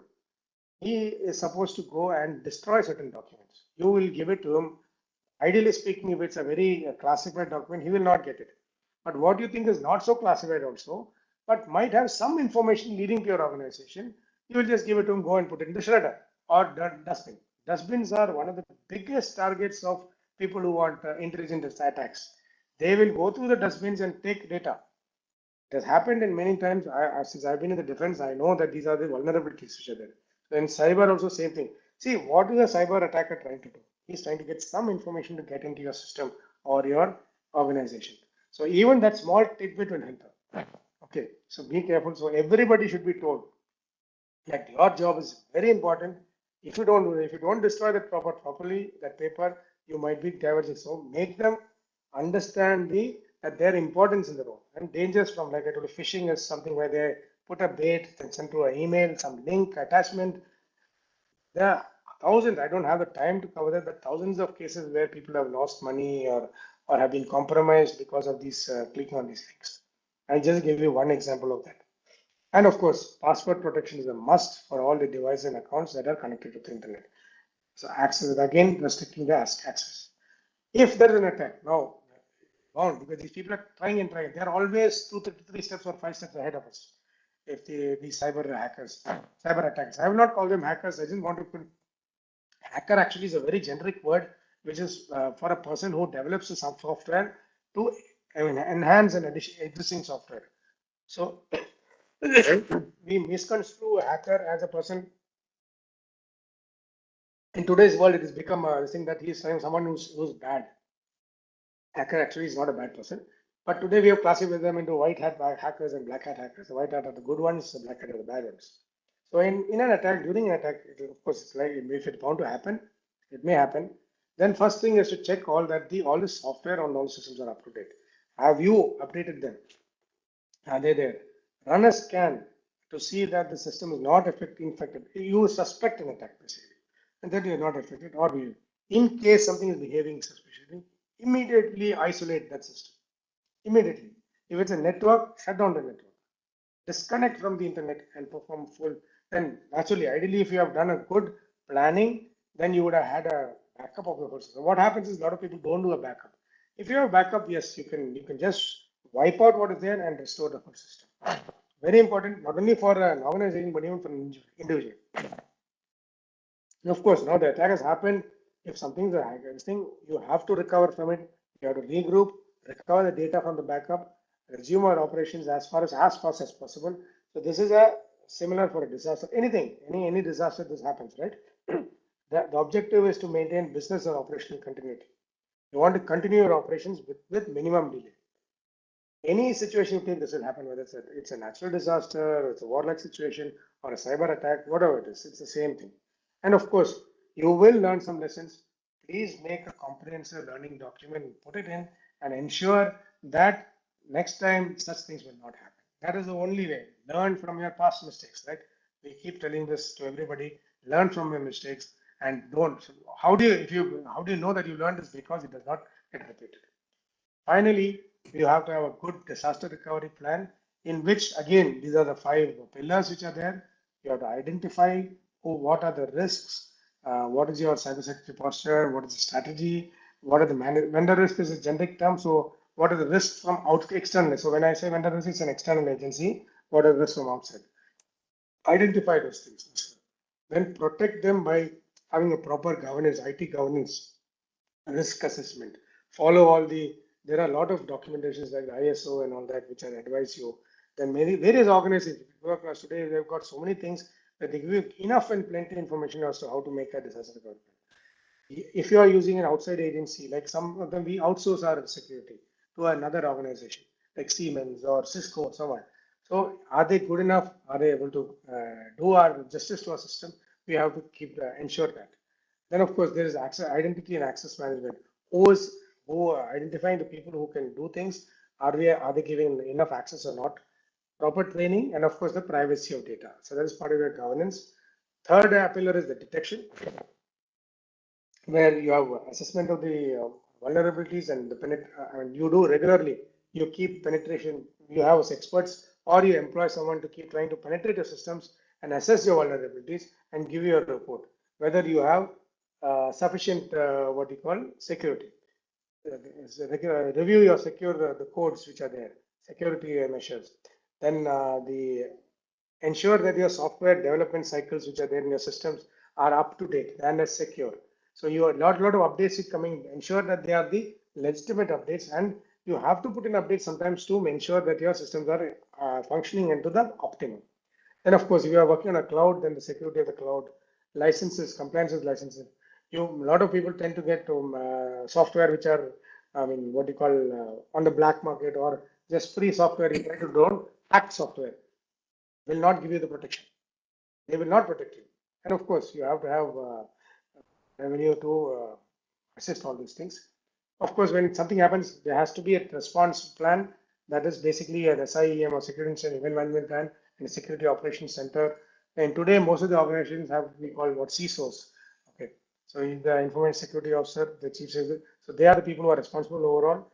Earlier, we only had an IT department, and we said that IT department is doing it. No, IT department's role is not exactly the role of a CISO. It is totally different. A CISO is a person who is dedicated to the cyber security.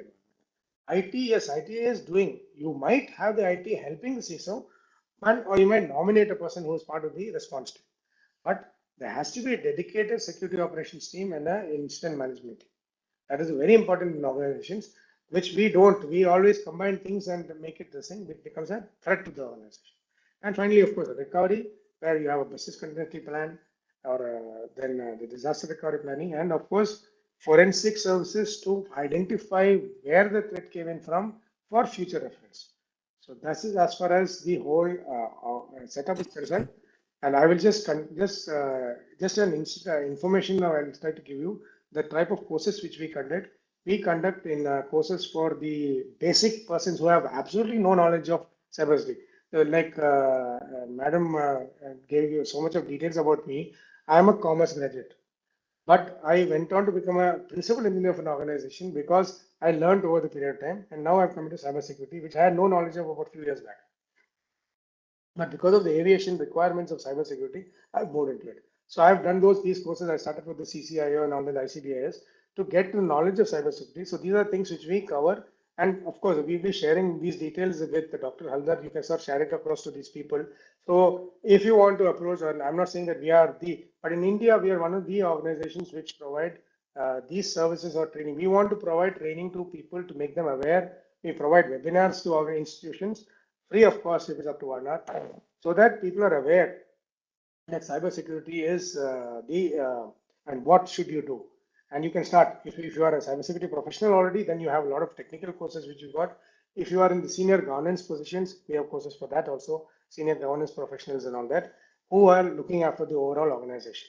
And of course, that's a tech career. And for other careers, you've got like for leaders, as I told you, for supporting the environment. There are people like cyber psychologists, cyber lawyers, there are lawyers, psychologists. We want their services, we want to help people. So our agency or our organization is basically trying to help people to get cyber aware. The CCIO course, what we are doing, we are setting up, in fact, the coming 6th in Karnataka, the Chief Minister is inaugurating something we call a COP Connect program. See, today, a lot of people get affected by cyber crimes. Either it is financial, it could be extortion, sextortion. A lot of things happen, and especially women, children are susceptible, families are susceptible. We are reluctant to go to a police station and complain, right? So our endeavor is to make that process easy. So we are setting up these COP Connect cafes in institutions and organizations where we are asking big corporates and then like organizations like the Air Force has helped us, is helping us by setting up these cafes. Wherein we have these officers who have done this CCIO course, our intervention officers, who will get a cyber psychologist or a cyber lawyer if required and get the policeman into this cafe so that we don't have to go to a police station and lodge a complaint. So that is an initiative from our side, which is totally free of cost. So naturally, we are an NGO, so we don't get any government funding. We have to do some ventures to get a profit. So this is our thing. Thank you very much for the very patient hearing. And I think there are some questions, sir. Can I minimize the screen to see the questions? Nice, sir. Very excellent presentation. This is a very important subject that one should realize. And from your in-depth knowledge, you have picked up one by one point and excellently you have given your nice deliberation. And from your nice bias, nice personality, all the things are equally good. And different topics you have covered, say starting from ground to space, what are the disasters, especially in cyber, it is happening. You made us aware of that. And what are the components of the cyber security? 360-degree preparedness is required. You have explained one by one. And especially, we have to be remain vigilant, especially in the network, internet, that all the times it should be that password protected, and also the system should be very malware protected. All the things should be there, or else anything may happen. You made us clearly to all the participants and all who are connected here a nice way and beautiful voice you have presented. And also you have highlighted the what to do when that before the attack or during attack or after the attack. That thing you have also highlighted precisely. And also disaster recovery plan, you have told that one should be alert and one should be make that plan also. And what are the things needed, you have explained, very beautiful explanation nicely. Let me see, sir. Already I have seen that at least one question was, yeah, just 1 second, sir, please.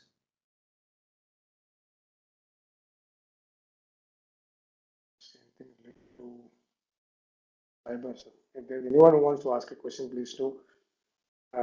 Yes, if you want our services later on, of course, we can contact through Dr. Haldar or anyone. We can provide a more in-depth webinar on cybersecurity. Today's was more disaster recovery related. Yes, always. What are the questions, sir? Yes, sir. Wing Commander, sir. That one madam is asked, that is CERT-IN, CERT-IN audit? Audits are mandatory for all organizations? As of no, there is no mandatoriness. Certain things, yes, you have to, but you are supposed to report your incidents to certain so that they can create data. The mandatoriness, unfortunately, our cybersecurity policy itself is not full-fledged and formulated. We are in the process of developing. There is no law. The present law does not have a cybersecurity element. We are in the process. In fact, there was supposed to be a national data protection thing which was supposed to have come up, which got squashed. But apparently, it is again being prepared and is likely to come out. See, there are slowly and steadily we are moving towards that arena where we will get much more legal aspects. So once that comes in, maybe it will become that certain to audit at least government agencies should become mandatory is my perspective. For private organizations, they can always employ other agencies. There are so many things available. They need not be forced to get into a thing. But yes, governmental organizations, I think there is an endeavor from the certain and the Prime Minister's office where it's directly controls cybersecurity. In fact, Lieutenant General Pant, who is the cybersecurity advisor to the Prime Minister's office, is one of our students. So he has very clearly reiterated that yes, the policy and he's taking it forward in such a way that where we get much more what you call auditing done by these agencies, which are the governmental agencies.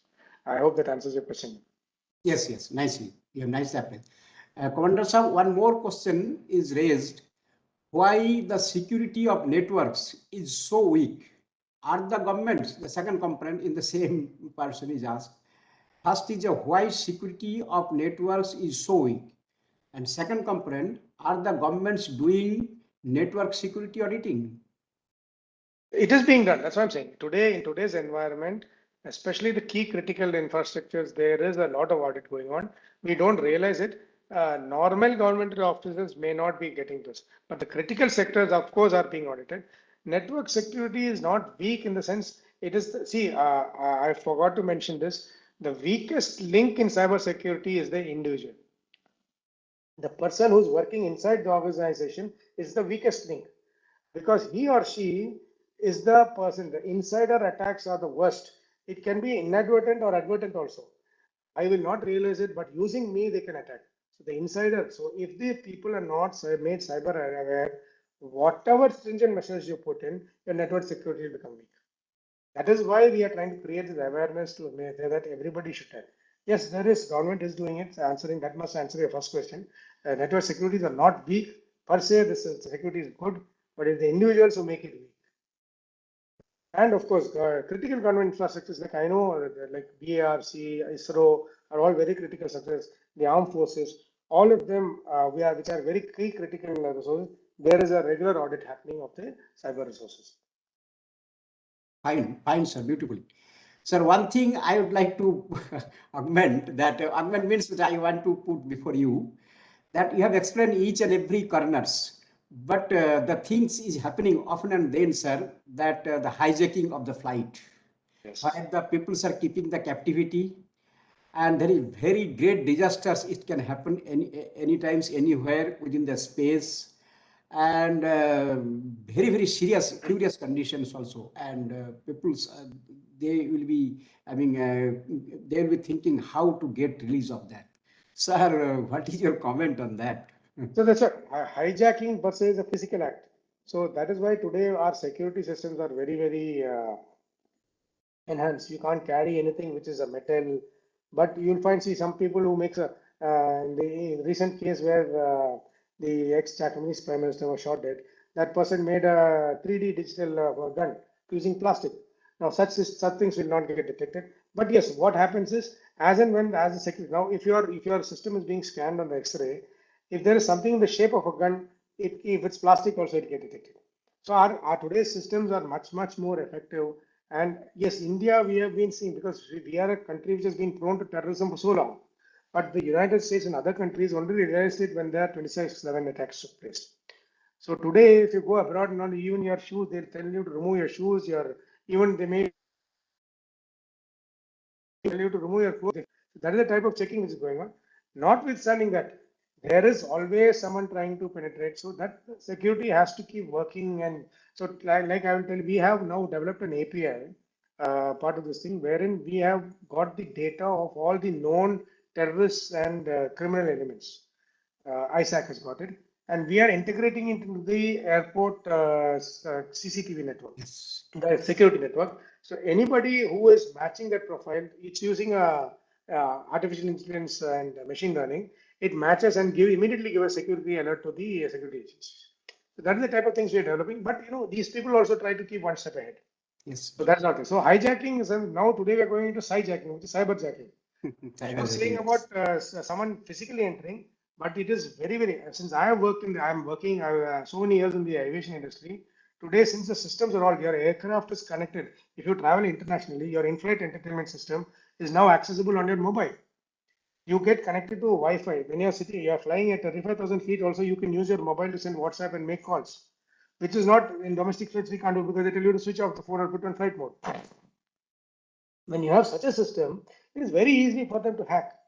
He just has to get into your mobile and he gets into the aircraft system.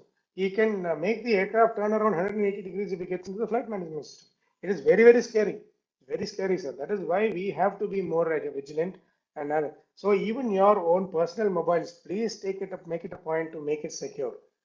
If you have to spend a few rupees to buy a good antivirus software, please do it, because you are protecting not only yourself, you are protecting your environment, your family. That is where, because these people have targeted top executives through the family also. There are a lot of cases, not only defense, even high senior corporates, any governmental organizations. Like NIDM, that's what I'm saying. NIDM is the agency, one of the agencies which teaches about disaster management. Tomorrow, when there's a NDRC is there, disaster team, if someone hacks into the system and prevents the disaster from being recovered, it is a greater disaster. That is what we have to be careful of. That is why we keep telling, please don't think that I am working in some office, I'm only looking at files. No, you are also equally important. Everybody is important in today's cyber environment because everybody's got a mobile with you. You got a mobile or a lap, something you got, some technology you got. And if there's technology with you, can be hacked. That is what is the thing we are trying to pass. Beautifully explained, and we have to be vigilant each and every step, especially in the point of view the cyber security and other cases also. Nicely, we got an intelligent, the speaker in this topic, and nicely he has given from his in-depth knowledge. Definitely, we will be time to time we will be highlighting this topic also in henceforth. It will be a pleasure to do it, sir. Okay, sir. Thank you very much for your precious time. Sir. And I hope I've been able to pass on some cyber knowledge to people and awareness to people. Very good. Thank you. So nice of you, sir. Thank you. Now, dear participant, so we have that excellent, after having this excellent deliberation, we'll go for the one natural disaster. That is, I will hand over I will request Dhanashree. So please make the stage ready for the final lecture for today, that is in forest fire, that Miss Vinita Kumari is waiting for that. Now, may I request Dhanashree, so please introduce her. Yes, sir. So with this, we come to the last lecture of today's session. For this, I would like to invite Ms. Vinita Kumari, who is a young professional at NIDM. So heartily welcome to you, ma'am. And today she would be delivering her talk on the topic forest fire incidents and remedies. So a little bit introduction about her. Ms. Vinita is a disaster management specialist with a postgraduate degree in disaster management. She has over 8 years of experience, including on-site work exposure, as well as policy project implementation and monitoring. She is a master's in disaster management from Tata Institute of Social Sciences, Mumbai. Prior to this, she has completed her BTech from Thapar University, Punjab, and a PGDM in journalism. She is currently working with National Institute of Disaster Management as a young professional, as I mentioned earlier. And previously, also, she has worked as project coordinator for Delhi Disaster Management Authority, New Delhi. Furthermore, being an emergency officer, she has worked on. She has already worked on aspects involving real-time disaster response, policy matters, including mega mock drills and emergency management exercises. The core areas of her work includes planning, implementation, operation and monitoring, as well as evaluation of all areas of work pertaining to disaster risk management plans, as well as the developmental activities. So with this much of introduction, I would like to invite you, ma'am, for today's lecture. So stage is all yours, ma'am.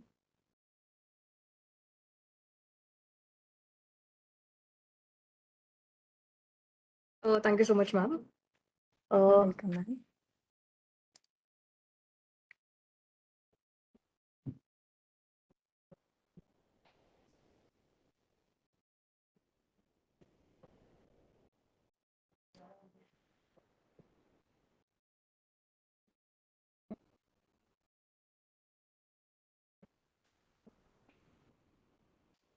Sir, is my presentation visible to you?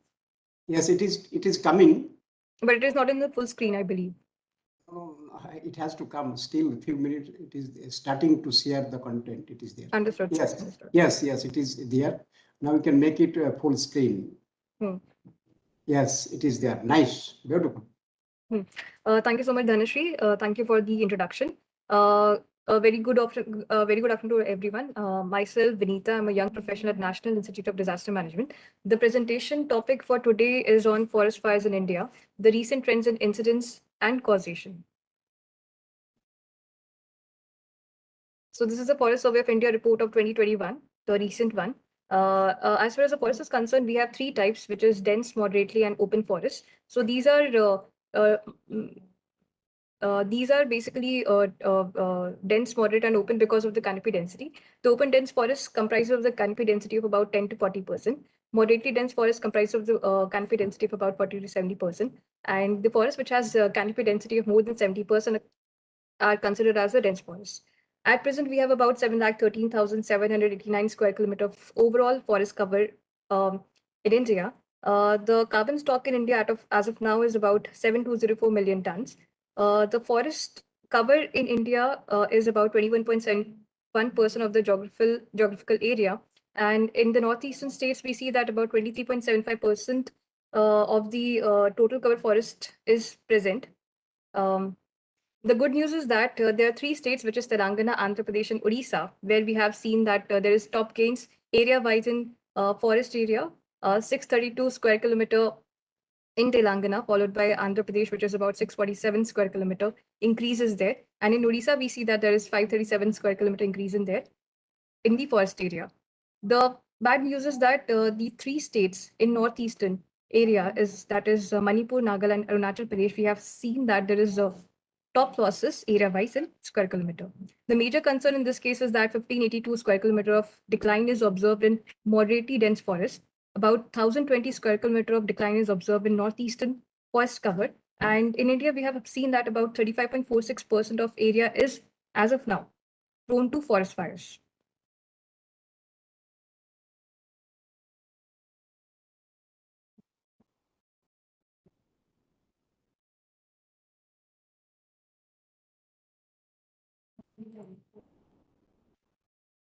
I think so. The slide is not moving right now. It seems hanged. Yes, it is not moving, Vinita. Now you can again restart, or you can. Yes, it has moved. All right. So I already mentioned that the total forest cover in India is about 21.67% of the geographical area. As far as the total forest and the tree cover is concerned, it is about 24.56%. Now, we have fire-prone classes, which is divided into 5 types, which is extremely fire-prone areas, very highly fire-prone areas, highly fire-prone areas, moderately and less fire-prone areas. So the extremely very high and highly fire-prone areas comprises of about 22% of the total geographical cover in India. This is as per the Forest Survey of India 2021 report. Now, this is the data which showcases the top 10 states which are majorly affected by forest fire incidents. As per the FSI 2021, Odisha has topped the Pradesh, Chhattisgarh, Maharashtra. Manipur is at the bottom in the top 10 states. So it basically showcases that the central and the northeastern states are more affected by the forest fire incidents.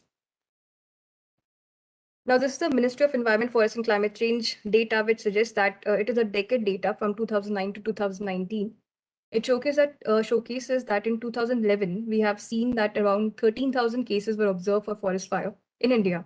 But when it came to 2018, around 40,000 cases were observed annually in India regarding forest fire. So we see that there is an steep, like there's an increase in the forest fire incidents in India, and there's a steep rise is there, which is a major concern. This is the region-wise data by the Ministry of Environment and Forest and Climate Change. This showcases that central and the northeastern states are majorly affected by forest fire as compared to the northern states, southern states, western Himalayan states, and the western states. State-wise, we see that Odisha has topped the chart again, followed by Chhattisgarh, Madhya Pradesh, Nagaland being at the bottom in the top 10 states. Now, this basically is graph which is generated by the MODIS data, and it showcases that open forests are more affected by forest fire, which is about 2,14,000 instances were observed from 2001 to 2016, which is followed by the moderately dense forest. Scrub areas are generally not that much affected as far as the forest fire is concerned. Let us understand what are the different types of forest fires. There are three types majorly, which is ground fire, surface fire, and the crown fire. Now, ground fire is basically the burns in the organic materials under the surface litter and in root systems such as peat, humus, roots, and landfill waste. Crown fire are the burns at the top of trees ignited by the convective and radiant heat from a surface fire. It usually leads to spot fires. Surface fires are generally burning of the forest litter and undergrowth, grasses or shrubs, or other vegetation lying at or slightly above ground level.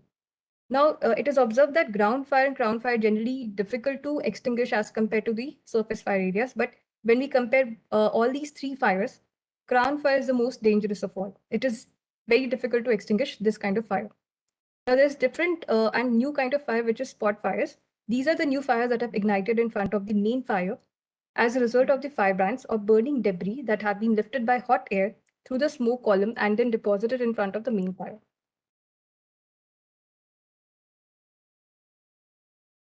So let us understand what are the factors which influence the forest fire. Forest fire, as far as the definition is concerned, it is basically an uncontrolled fire on land covered wholly or partly by timber, brush, grass, grain, or other flammable vegetation.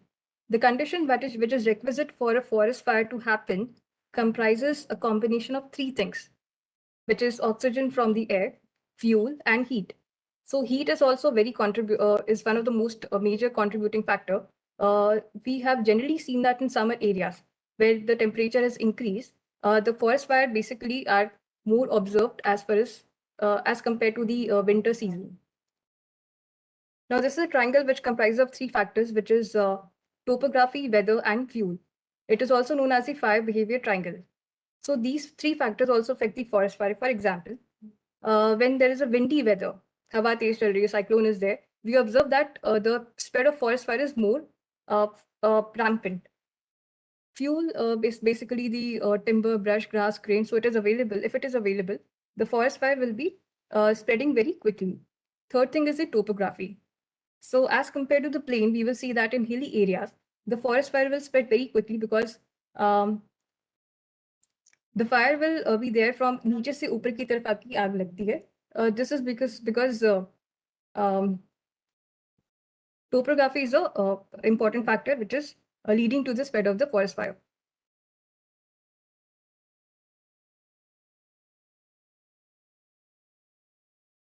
Now let us see what are the causes of the forest fire.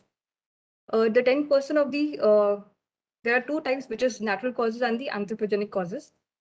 Natural causes generally comprises of the 10% of the reason that the natural causes could be because of lightning, volcanic eruption, dry bamboo forest, meteorites, etc. Dry bamboo forest is because in summer season we see that due to friction, only we will see that there is spark is observed in the bamboo trees that will also lead to uncontrolled fire. Now, as far as the anthropogenic causes is concerned, we see that there are two causes. One is the deliberate, other is the accidental. Accidental would include burning of the crop residue or debris.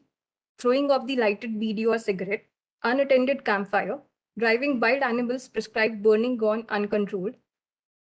Now, charcoal making is also observed heating coal tar for road making, sparks from transformers of vehicles, and fireworks is also observed, which basically causes the accidental causes. Now, deliberate is generally shifting cultivation by the fringe communities. Now, fringe communities are the communities which are residing there for the past like 50 years or more in that particular premises of the forest area. Flushing of the growth of tendu leaves. Tendu leaves are generally used for making cigarette or BD in the central part of India, specifically Madhya Pradesh. So now to check the growth of the tendu leaves, we observe that there is at times observed that uncontrolled fire is observed in those particular areas, which can lead to forest fire. When there is good grass growth and encroachment is observed, or clearing of forest for road to conceal the illicit felling, or to divert the attention of forest official for hunting. Now there are like local or the natives or the French community people who would want to hunt the animals. So what will they do is that they will put a fire in the other part of the forest. The state forest department officials will go to that particular area to extinguish the fire, and they will do the hunting in the other part. So that also leads to the forest fire in those particular areas. The other thing is that customary practices by the tribal societies, for example, they will do some rituals where they will ignite fire and they will do some kind of rituals. So that will also lead to forest fire in that particular area. The damage, unfortunately, from these forest fires is basically the destruction of the seeds, destruction of the young seedlings, young plants and trees, the deterioration of the site, and injury to the wildlife, which is observed majorly. Like there was a case in Australia where 1 billion animals had died because of the forest fire, unfortunately.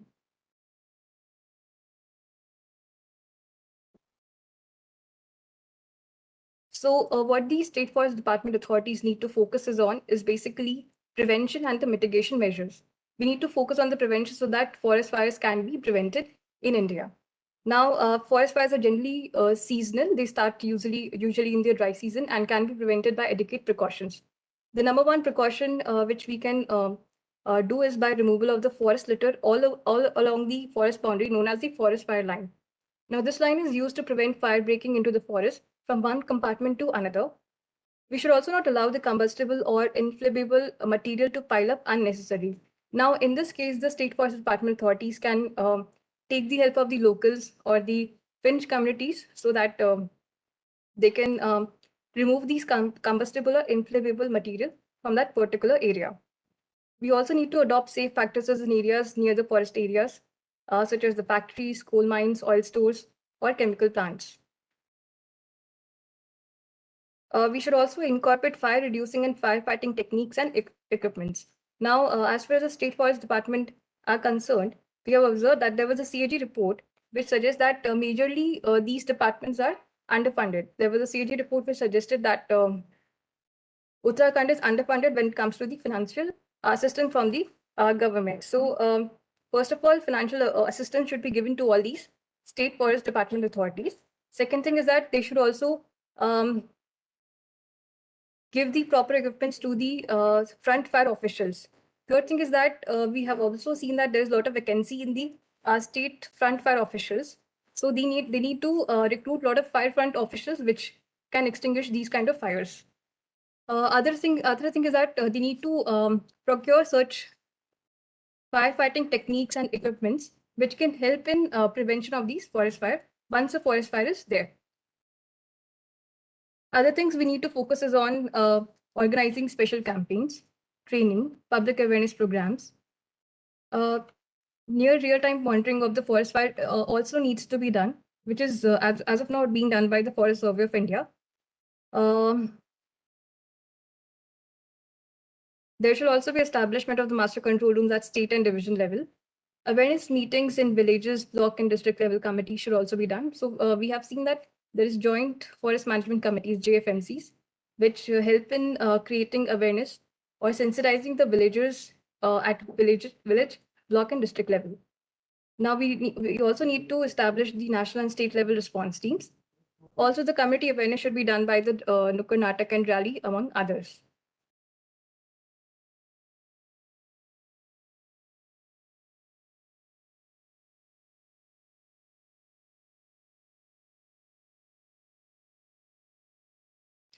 Now, there's a forest fire monitoring, which is done by the FSI, which is monitoring the near real-time monitoring of forest fires. They in the country since 2004, using the remote sensing-based Modis rapid response system. For example, in March 2010, ESI has started a system of sending SMS or email alerts through its website, which is www.fsi.nic.in. Every day between 11 to 12 hours, email and SMS alerts are reaching the registered users, which gives a summary of total number of forest fires detected in their chosen area. The near real-time monitoring of forest fire involves dissemination of forest fire alerts through mobile SMS system. Also, this image is not very much clear, but it showcases that, for example, in India, there is a forest fire. Now that data will be taken up by the satellite. It will be disseminated to the particular center, which is NRC, National Remote Sensing Center. Now, what they will do is that they will disseminate that particular information to the particular or the concerned state forest department. That SFD will send the data to the front fire officials, and they will lead to suppressing of that forest fire. So we need to develop such more systems so that forest fires can be prevented.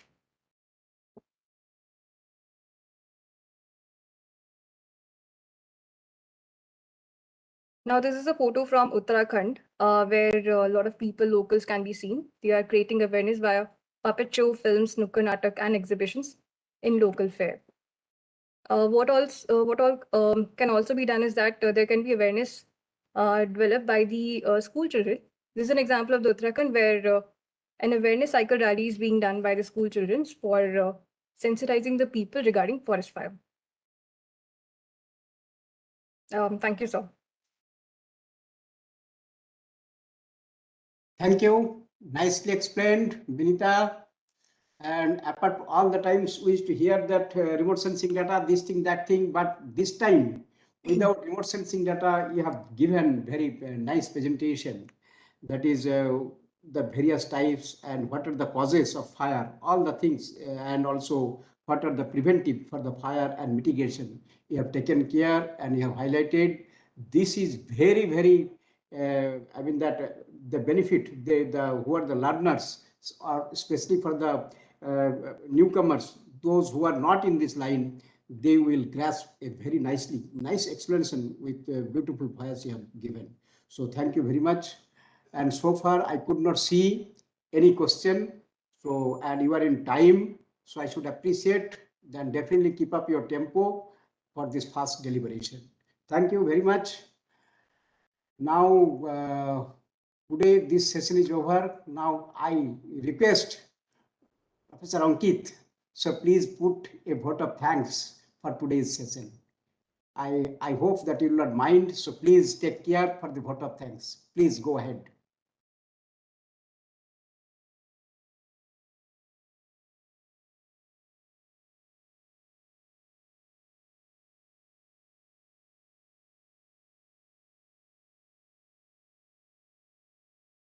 Professor Ankit, could you hear me?